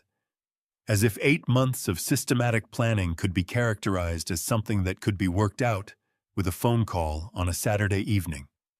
I deleted both voicemails. Frank was watching me with the particular steadiness he brought to situations that other people brought noise to. What did they say? "Megan doesn't understand what happened." I set the phone down. "Mark thinks there's been a misunderstanding." Frank absorbed that. Chewed his cornbread. "A misunderstanding," he repeated flatly. That's the word he used. Frank looked at his bowl. Then he looked at me. "Art. The man registered a business at your address, borrowed $180,000 against your house, and had his wife call your doctor to have you declared incompetent. And he's calling that a misunderstanding." "He is." Frank picked up his spoon. "Then he's either stupid or he thinks you are." By 7:30, the missed call count had reached 31. 31. I had lived in that house for 37 years, paid every bill that came through the mail slot, fixed everything that broke, replaced every appliance that gave out.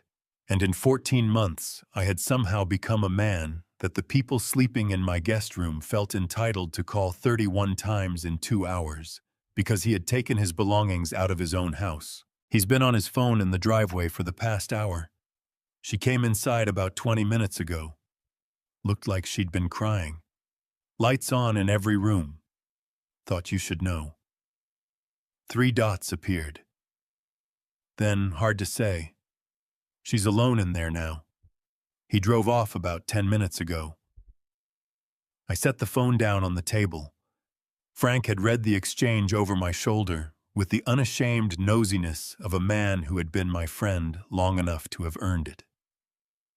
"Mark left," I said. "I saw.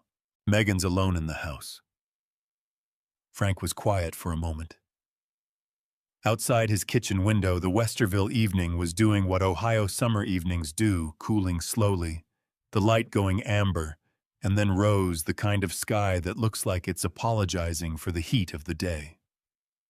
"Art," he said carefully. "Can I ask you something?" "Go ahead." He turned his spoon in his bowl. "Your daughter. Do you think she knew all of it, I mean? The LLC, the loan, the doctor's office. Do you think she walked into all of that with her eyes open?" The question landed the way Frank's questions usually landed, not gently, but accurately.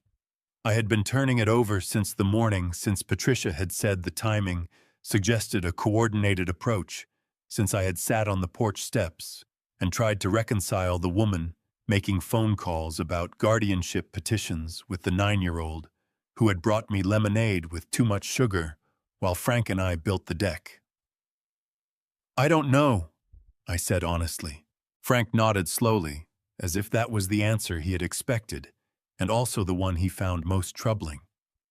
"Because there's a difference," he said, "between a person who does wrong and a person who lets wrong happen. They both end up in the same place, but they're not the same." I looked at the chili I had barely touched, at Frank's kitchen with its worn linoleum, and the calendar on the wall from an auto parts store that had gone out of business 6 years ago, and that Frank kept up because he liked the picture of the '67 Mustang on the July page. "No," I said, "they're not the same." The phone stayed quiet for almost 20 minutes after that. Then it buzzed once more. One final voicemail. Megan again, and this time her voice had changed completely. The desperation was still there, but the guilt underneath it had risen to the surface in a way that the earlier message hadn't quite reached. "Dad." A long breath. "I need you to know that I didn't know about all of it. I know that doesn't fix anything. I know that. Another breath unsteady. But I need you to know. I listened to it twice. Then I put the phone in my shirt pocket and looked at Frank. She says she didn't know about all of it, I said. Frank met my eyes. Do you believe her? I thought about that yellow blouse, about the doctor's office, about the word all of it, which was a careful word, a word that acknowledged some things while leaving room around the edges. I don't know yet, I said, but I think that's the right question. The guest room in Frank's house smelled like cedar and old paperbacks, the particular combination of a room that is kept clean but not often used. There was a quilt on the bed that I recognized his late wife Gloria had made it sometime in the 90s, the kind of hand-stitched thing that takes months and means something. I lay on top of it with my shoes off and my hands folded on my chest, and I stared at the ceiling and listened to the house settle around me. Frank's house had its own language of nighttime sounds. The furnace ticking even in July because old houses run their systems regardless of season. A neighbor's dog making one disinterested complaint somewhere down the block. The refrigerator in the kitchen doing the same low hum that refrigerators have done since the invention of refrigerators, the most reliable sound in the American household. I was still awake at midnight. I got up quietly, the way you move in someone else's house when you don't want to announce yourself, and went down the hall to the kitchen in my socks. The overhead light felt too aggressive, so I turned on the one above the stove instead, the small one that threw a warm triangle of yellow across the counter. I filled a glass with water from the tap and stood there drinking it and looking out the window at the Westerville backyard, at the garden Frank had been meaning to replant for 3 years and hadn't gotten to yet, at the garage where his tools were organized in a way that made sense to him and nobody else. Figured you'd be up. Frank's voice came from the doorway. He was wearing a gray t-shirt and the kind of sweatpants that retired men wear with complete conviction, and he was carrying his own glass of water, which told me he had not been asleep either. He pulled out the chair across from mine and sat down. Set his glass on the table, looked at me with the unhurried attention of a man who had all night and knew it. Talk, he said. I don't know where to start. Start with Megan. He leaned back in his chair. Not Mark, not the house, not the lawyers. Megan. So I did. I told him about the yellow blouse, about the way she had looked at me in the living room, and then looked away, and how that single moment had landed harder than anything Mark had said or done, because Mark was a man I had never fully trusted, and Megan was my daughter, the person I had run behind on a sidewalk with my hand on the back of her bicycle seat, sweating through my shirt and pretending not to be terrified she would fall. Frank listened. He was good at that, at the kind of listening that doesn't rush toward a response, that gives the words room to mean what they mean. When I finished, he was quiet for a moment. Then he said, "You know what I keep thinking about?" "What?" "About 3 weeks ago." He turned his water glass in his hands. "Mark stopped by here. You were at your follow-up appointment with Dr. Hassan, the one you mentioned in passing. He knew you'd be out." I looked at him. "Mark came here, rang the doorbell like it was nothing." Frank's jaw tightened slightly. "Said he was in the neighborhood. We talked in the driveway for maybe 15 minutes, seemed friendly, asked how I was doing, asked about my knee, asked about the car I've been restoring." He paused. And then toward the end, he asked me something I thought was a little strange at the time. "What did he ask?" Frank looked at the table. "He asked if you'd ever mentioned updating your will. Said he'd been thinking about it because his own father had passed without one, and it had caused a lot of problems for the family. Made it sound casual, reasonable." Another pause. Then he asked if I knew whether you'd ever given anyone power of attorney. The kitchen felt very still. Power of attorney. The legal document by which a person designates someone else to make financial and legal decisions on their behalf. The document that, in the wrong hands, would have given whoever held it access to Arthur Vance's bank accounts, his property, his financial life, everything Patricia's trust structure was designed to protect. "He asked you that," I said. "He did." Frank met my eyes. "And I told him I didn't know anything about your legal arrangements, which was mostly true. And he nodded and said thanks and drove away, and I thought about calling you, but I talked myself out of it, because I thought maybe I was reading too much into a conversation." He exhaled. "Art, I should have called you." "You didn't know." "I should have called anyway." His voice had the particular edge it got when he was angry at himself, which was a different quality than when he was angry at anyone else. Sharper, less patient. "A man shows up at your friend's house asking about your will while you're at the doctor. That's not a casual conversation." I thought about the timing. 3 weeks ago, which meant Mark had been working every angle simultaneously, the LLC already running the loan, already secured the real estate agent, already contacted, and now quietly canvassing the people close to Arthur to find out what legal protections might be in place. "He was looking for weaknesses," I said. Frank nodded once. That's how I read it now. We sat with that for a minute. The stove light made the kitchen feel smaller than it was contained, the kind of late-night intimacy that only happens in kitchens and only after midnight. "She's still up. Light in the kitchen window. Just her, far as I can tell. He hasn't come back." I read it aloud to Frank. He listened, then looked at his water glass. "She's sitting alone in that house," I said. "Yeah, the house where she grew up." I turned the phone face down. "The house where her mother died." Frank didn't say anything. He knew the way he usually knew that this particular statement didn't need a response. It needed the space that came after it.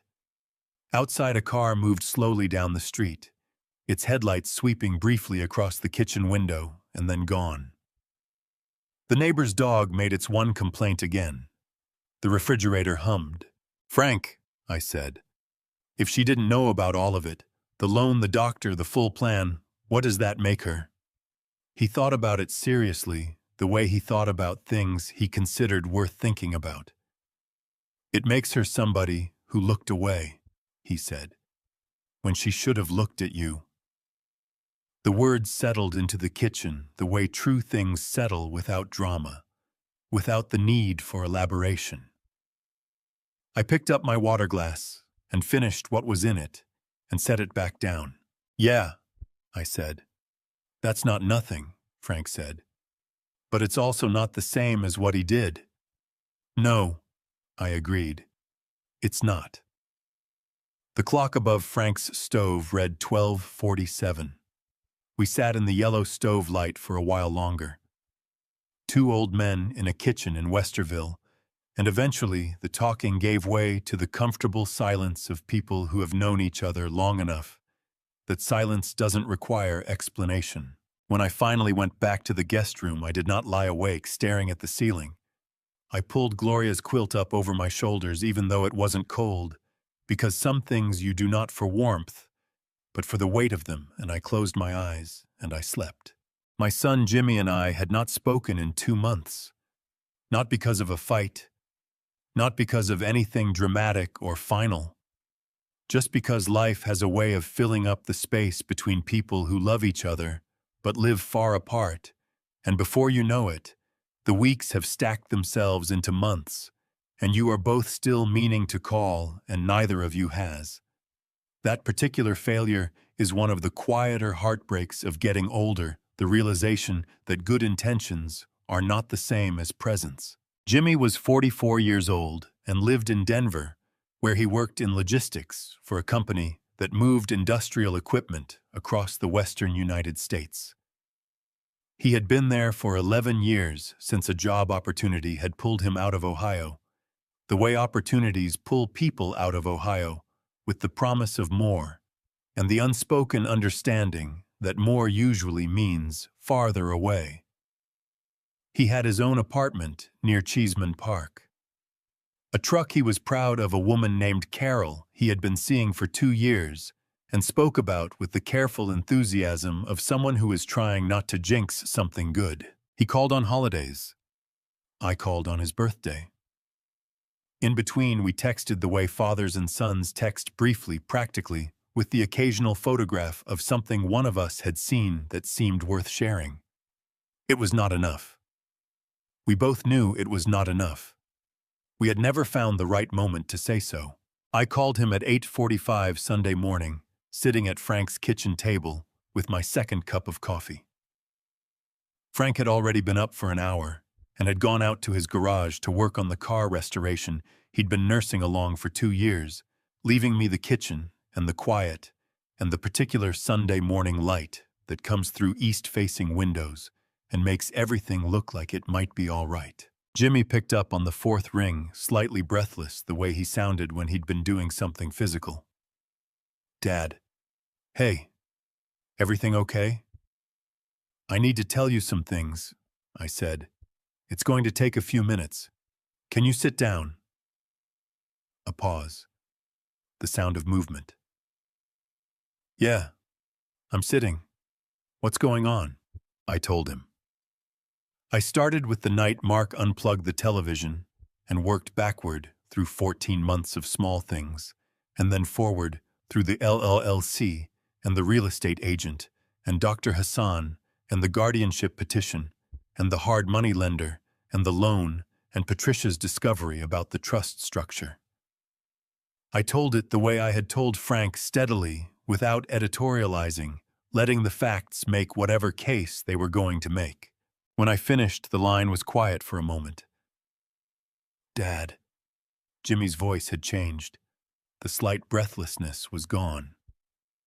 "Are you sure about all of this? The loan, the doctor? Are you sure?" I had expected the question. Not because Jimmy was doubting me specifically, but because the story laid out in sequence had the quality of things that seem too deliberate to be believed until you see the documentation. "I'm sure," I said. "Patricia has the paperwork.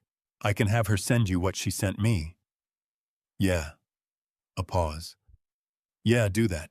I forwarded Patricia's email while we were still on the phone. I heard Jimmy's notification sound on his end, then the particular silence of someone reading something on a screen that is changing the way they understand a situation. "Jimmy," I said, "I'm reading." Another silence. Then Dad. His voice had dropped a register. "This is how long has this been going on?" 8 months minimum, probably longer. "And Megan?" He stopped, started again. "Where is Megan in all of this?" "That," I said, "is the question I've been sitting with." He exhaled. Long and slow, the exhale of someone recalibrating. "I'm booking a flight," he said. "You don't have to do that." "Dad." His voice had the particular firmness it got when he had made a decision and was not interested in talking himself out of it. "I haven't been home in 8 months. I should have called more. I should have..." He stopped. "I'm booking a flight. I'll be there tonight." He landed at Port Columbus at 6:45 and drove a rental car directly to Frank's house in Westerville, arriving at 7:50 with a carry-on bag and the slightly stunned look of a man who has spent 4 hours on an airplane, absorbing information that kept expanding every time he thought he had reached the edges of it. Frank shook his hand at the door and said, "Good to see you, kid," which was what Frank had called Jimmy since Jimmy was 12 years old and was not going to change now. Jimmy smiled, despite everything, the way people smile at things that are familiar when everything else is unfamiliar. We sat on Frank's back porch because the evening had finally relented from the heat of the day, and the air was doing that thing Ohio air does in midsummer when the sun goes down, cooling fast, smelling like cut grass, and the particular green smell of a state that is mostly made of things that grow. Frank brought out 3 glasses of iced tea and then went inside with the discretion of a man who understood this particular conversation belonged to a father and his son. Jimmy sat across from me in the porch chair that Frank kept out there for exactly this kind of evening. He looked like me around the eyes always had, same set to the brow, same way of going still when he was thinking. He had more of Mary in his mouth, the particular way he held it when he was working something out. "Tell me about Megan," he said. "Not what she did. Tell me about her." The question surprised me. It was a better question than I had expected, and I told him so. "I've been thinking on the plane," he said. "There's 2 different stories here. There's the story about what Mark did, and there's the story about what Megan did, and I don't think they're the same story." "No," I said. "I don't think they are either." So I told him about Megan. The real version, not the version of the past 14 months, but the version of the past 38 years. The little girl who brought lemonade to the deck construction. The teenager who cried for 3 days when her cat died, and then turned right around and rescued another one from the shelter. The young woman who had driven Mary to every chemotherapy appointment that I couldn't make because of work, who had sat in that waiting room with a book she wasn't reading and a cup of coffee that went cold just to be there. "She loved her mother," I said. "I know she did." Jimmy looked out at Frank's untended garden. "Dad, do you think Mark knew that?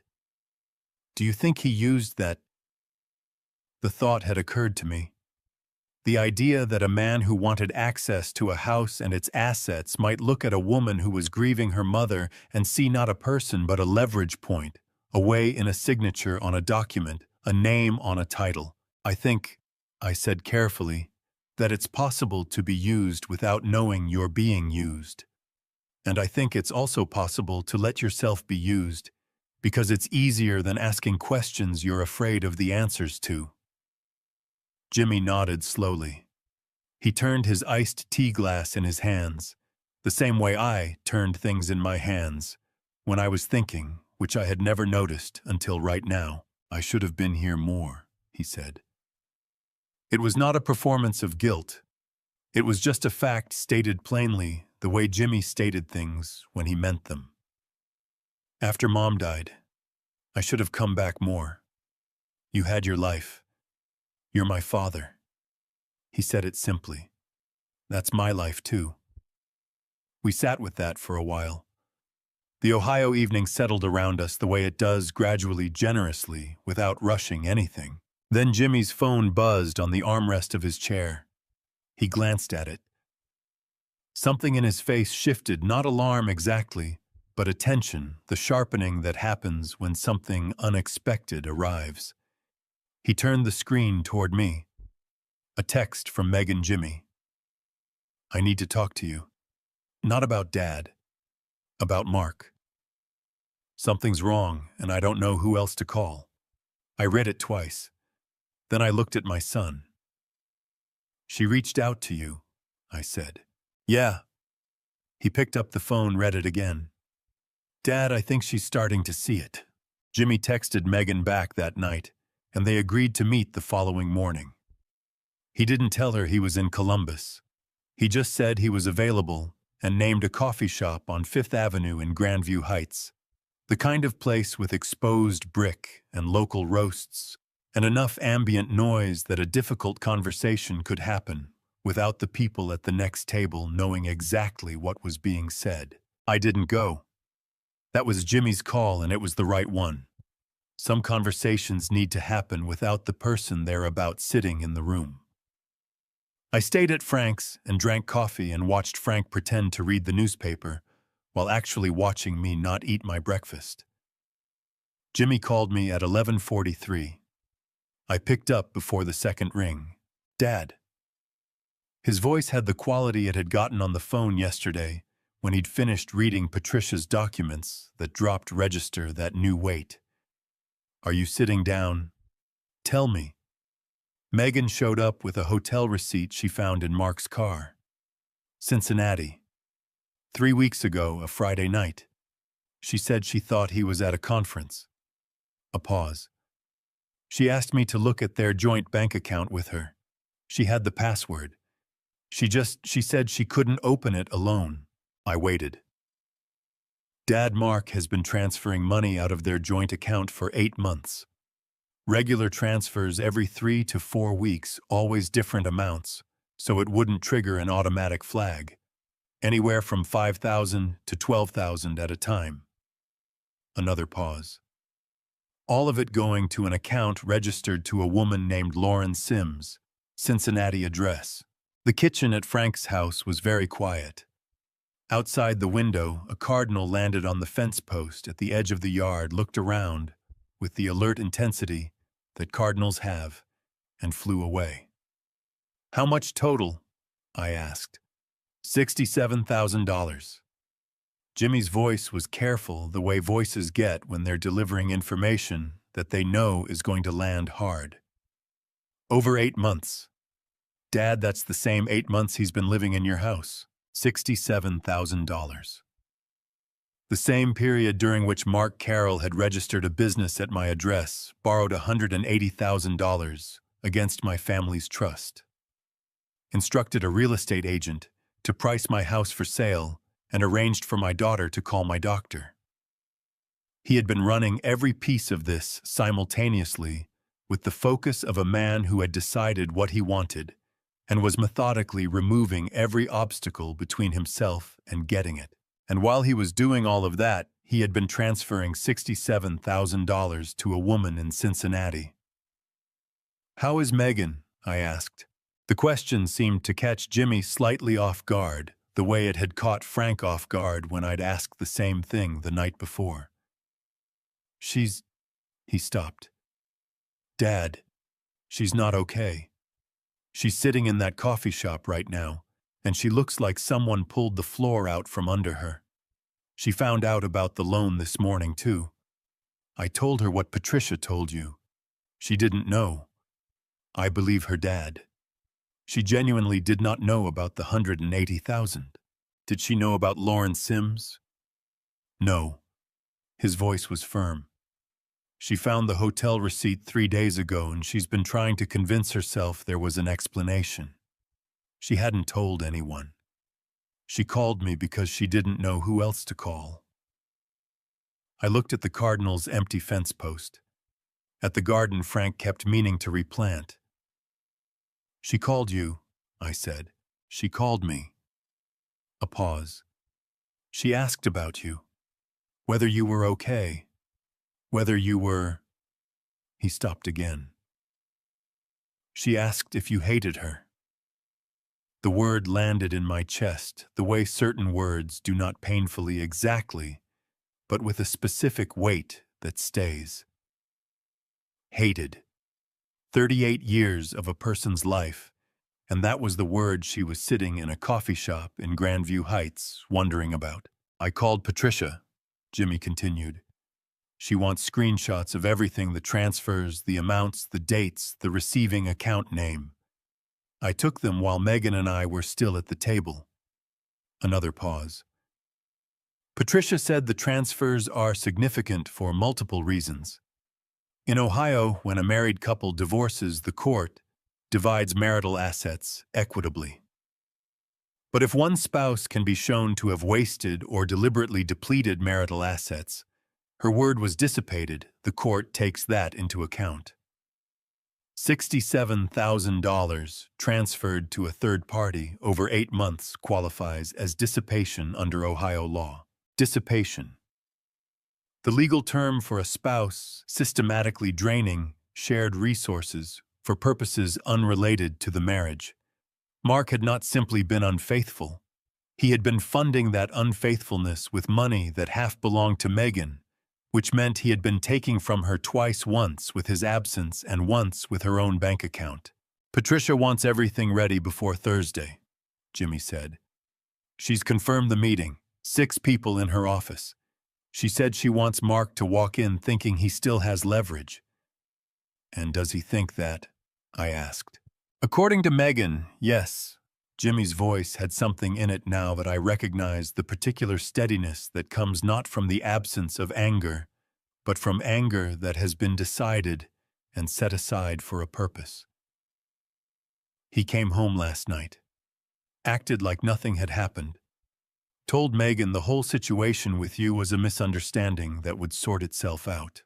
A misunderstanding, the same word he had used in the voicemail. A man who had borrowed $180,000 against a trust he didn't own, registered a business at an address that wasn't his, attempted to have the property's owner declared legally incompetent, and transferred $67,000 to a woman in Cincinnati. And his working theory was that the situation was a misunderstanding. "Jimmy?" I said. "Yeah. Tell your sister I don't hate her." A silence, longer than the others. When Jimmy spoke again, his voice had changed in a way that told me he had needed to collect himself before he could speak. "Yeah," he said. "I'll tell her. And tell her to call me when she's ready. Not before. When she's ready." "Okay, Dad." After I hung up, I sat at Frank's kitchen table for a long time without moving. The coffee in my cup had gone cold. The cardinal did not come back to the fence post. Outside, Westerville went about its Monday morning business. A lawnmower starting somewhere down the block. A delivery truck making its slow way down the street. The particular ordinary sounds of a neighborhood that did not know or care what was happening in any given kitchen on any given morning. Frank came in from the garage with grease on his hands and looked at my face and looked at the cold coffee and said, "Bad, complicated," I said. He went to the sink and washed his hands, dried them on the towel by the stove, poured himself a cup of coffee and sat down across from me. "Complicated how?" he asked. I told him about Lauren Sims, about the $67,000, about Megan sitting in a coffee shop in Grandview Heights asking her brother if her father hated her. Frank was quiet for a moment. Then he said, "What did you tell Jimmy to tell her?" "That I don't." Frank picked up his coffee mug. "Good," he said. "Just that. Good." The way Frank always said the things that mattered simply without decoration, as if the truth didn't need any help being true. Patricia scheduled the meeting for Thursday at 10 in the morning. 7 days after the night, Mark unplugged my television. 7 days can be a very long time when you are counting them. She called me Monday afternoon to confirm the details. 6 people in her conference room on the 14th floor, Arthur, Jimmy, Megan, Mark, as a material witness, and Patricia herself. She had prepared a document package that she described as comprehensive, which in Patricia's language meant it was going to be difficult for anyone in that room to argue with what was on the table. Mark retained an attorney by Tuesday morning, a man named Gerald Holt from a firm on Broad Street that specialized in civil litigation. Patricia knew the name. She said nothing about him except that she had dealt with his office before, which told me everything I needed to know about what she thought of him. Gerald Holt's office called Patricia's office Tuesday afternoon to request a postponement. 2 weeks, they said. Their client needed time to prepare. Patricia called me to relay the message. Her voice was the particular kind of even that meant she had already decided what she was going to say before she picked up the phone. "What did you tell them?" I asked. "I told them my client has been more than patient," she said. Thursday at 10. I had not heard from Megan directly since the voicemail. Sunday night, the one where she said she hadn't known about all of it, where the word all hung in the air like something with edges. Jimmy told me she was staying in the house because she had nowhere else to go, and because Mark had come home Sunday night and Monday night, behaving with the deliberate normalcy of a man who believed the situation could still be managed if everyone just stayed calm. Tuesday evening, Jimmy came back to Frank's after spending the afternoon with Megan at a diner on Henderson Road. He said she looked exhausted. He said she had stopped defending Mark, which was different from the way she had been the day before when she was still holding a small space open for explanations that were going to turn out not to exist. Wednesday came and went. I helped Frank in the garage in the morning, handing him tools and not talking much, which was the most useful thing I could do. In the afternoon, I sat on the back porch and read a book I had brought from the house. A history of the Ohio and Erie Canal that I had been meaning to finish for 3 years, and that seemed now like exactly the right thing to be reading. Something about people who had built things that lasted. At 7:43 Wednesday evening, my phone rang. Megan. I looked at the screen for 2 full rings. Then I answered. Dad. Her voice was different from the voicemails. Quieter. Less desperate, which paradoxically made it harder to hear. Can I come over? Where are you? Parking lot of the Kroger on Dublin Granville. A pause. I've been sitting here for about 20 minutes trying to decide if I should call. Come over, I said. Frank was in the living room watching the news when I told him. He reached over and turned the television off without being asked, and said he was going to take a walk, which was Frank's way of giving people the kitchen, without making a production of giving people the kitchen. Megan arrived 15 minutes later. She knocked, which she had never done at my house in 38 years, and something about that knocked felt like information, like an acknowledgement that things had changed, and she knew it, and was not pretending otherwise. She looked tired in the specific way that people look tired when they have not been sleeping, because their mind will not stop working through something that does not have a clean resolution. Her hair was pulled back. She was wearing a gray sweatshirt I recognized from years ago, the Ohio State one she had bought her freshman year and never thrown away. She was not wearing the yellow blouse. She sat down across from me at Frank's kitchen table. She put both hands flat on the table in front of her, looked at them, then looked up at me. I knew some things, she said.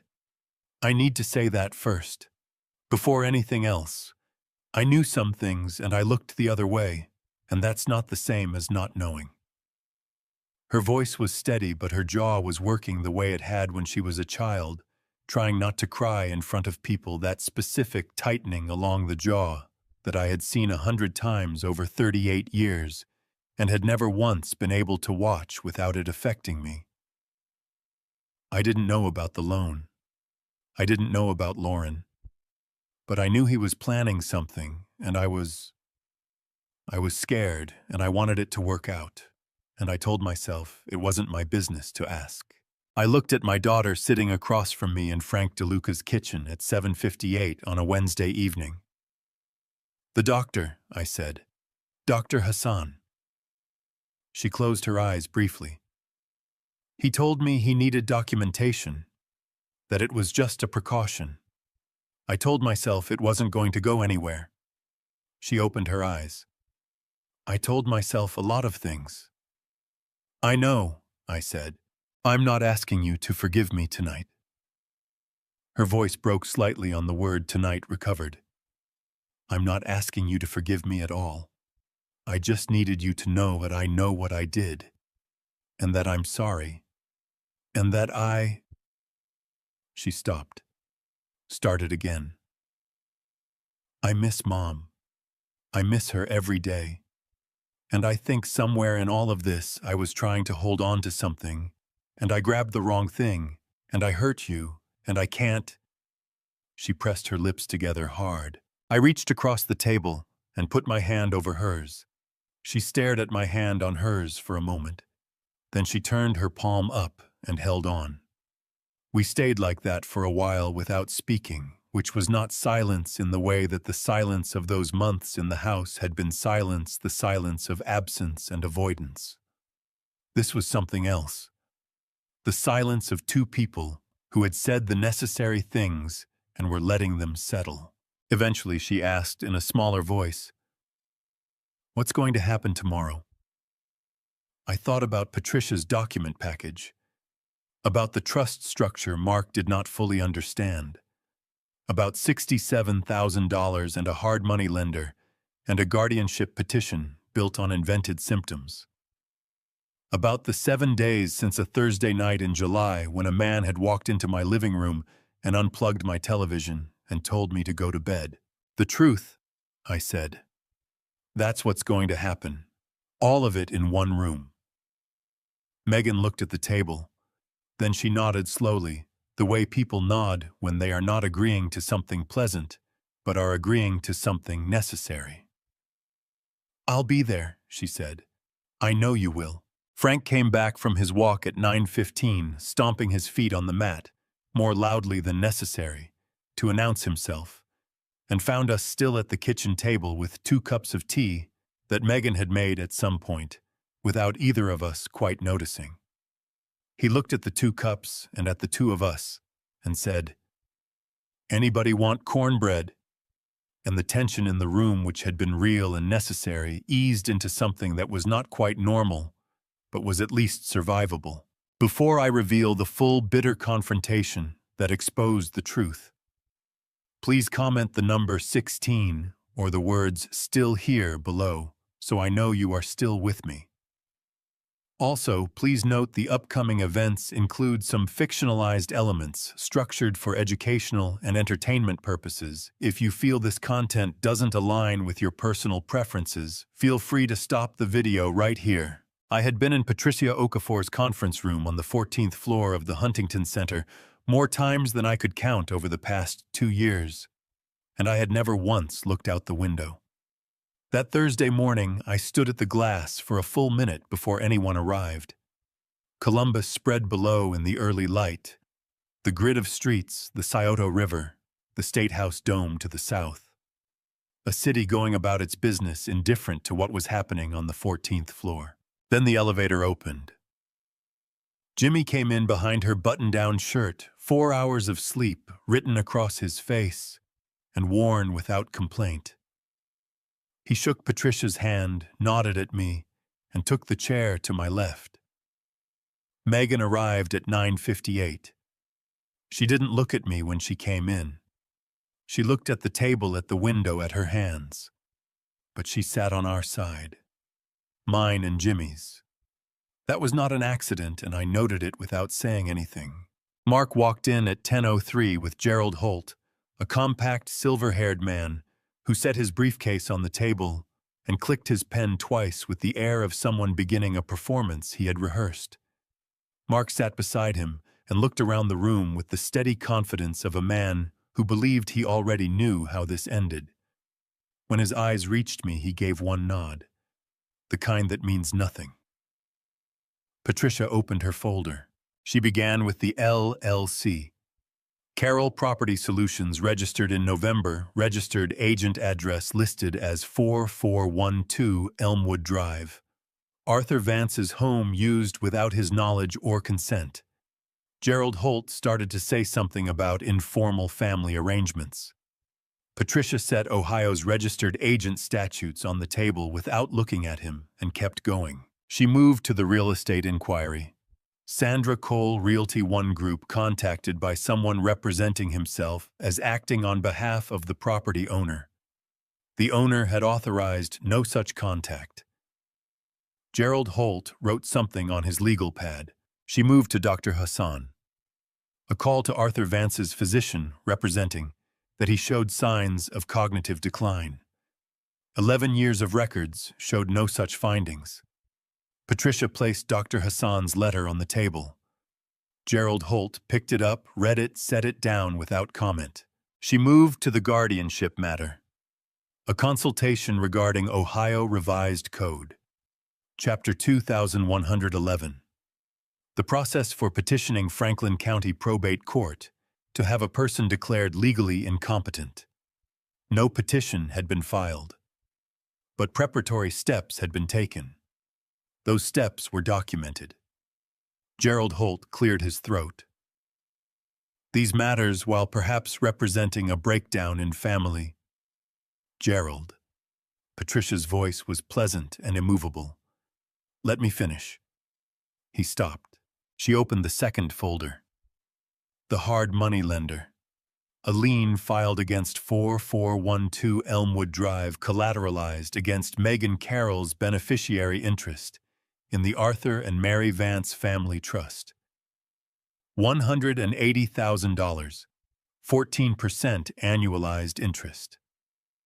Patricia explained without hurry that Megan's interest was a beneficiary interest within a revocable living trust, not a deed of conventional ownership. The property was held by the trust.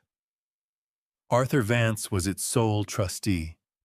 The lien's enforceability, she said, was a matter she was prepared to litigate at considerable length. Gerald Holt had stopped writing. Mark shifted in his chair. First time. Patricia opened the third folder and slid a document across the table. Bank statements. 8 months of transfers from the joint account of Megan and Mark Carroll to an account registered to Lauren Sims, Cincinnati, Ohio. $67,000. In Ohio, she noted the deliberate dissipation of marital assets is considered by the court in equitable distribution proceedings. The room went very quiet. Mark looked at the statements. Then he looked at Megan.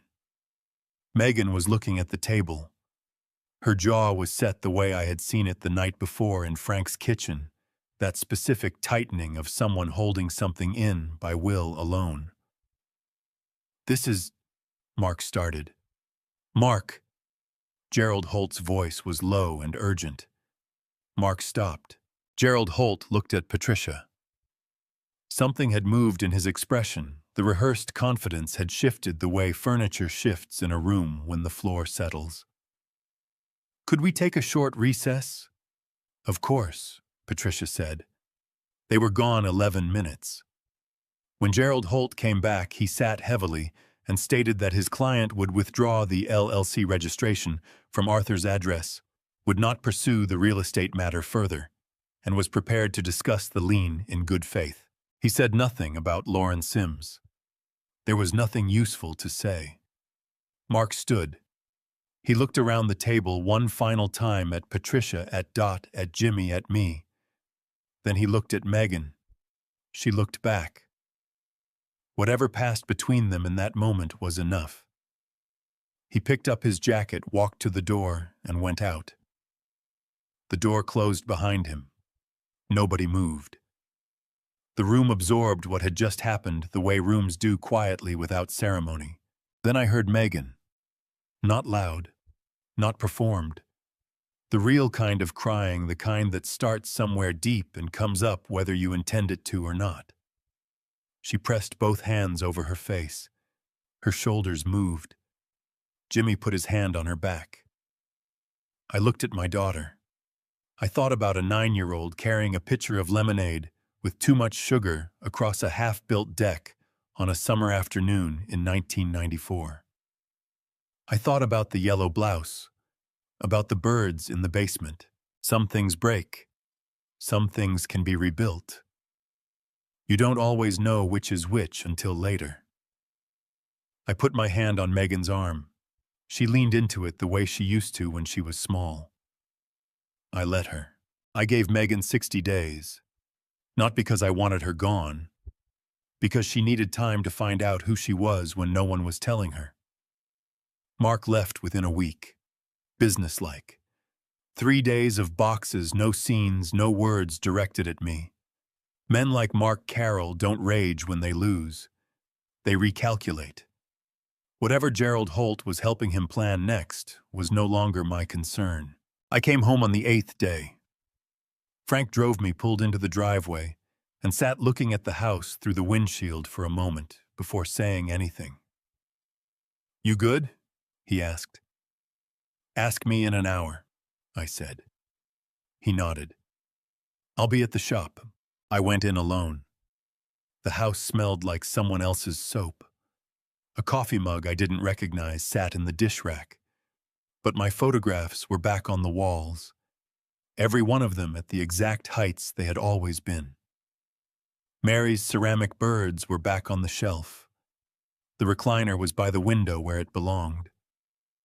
Megan had done all of it before I came home, without being asked. The 60 days moved the way time moves after something real has happened. Not fast, not slow, but differently weighted. Some mornings we had coffee together. Other mornings we passed in the hallway and said good morning and left it there. Both were enough. Day 31, she called to tell me she'd filed for divorce. Matter-of-fact brief. I told her I was glad. We moved on. Day 45, she found a one-bedroom in Grandview Heights, 12 minutes away. She sounded genuinely pleased the way people sound when something fits the life they're actually living. Day 60, a Saturday in late September, she hugged me on the front walk, both arms, chin on my shoulder. Every Friday, she said. Every Friday, I said. She got in the van. The Japanese maple was already turning red. I went inside and closed the door. The house was quiet, but it was mine. 3 months later, in the quiet chill of December, I was sitting in my recliner watching the Guardians season reruns, which, if you've followed this team as long as I have, is less a disappointment and more a personality trait when I started laughing at the remote control in my hand. Frank DeLuca had taped 2 words across the back of it 6 weeks ago. Arthur's remote. Black permanent marker applied with the gravity of a man notarizing an important document. I had called it ridiculous. I had not removed it. Every time I picked it up, I smiled, and I did not entirely understand why until tonight.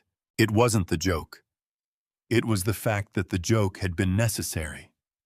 That a 71-year-old man from Westerville had understood without being asked that some things need to be named before they can be kept. The room was right again. Chair by the window. Mary's photograph above the fireplace.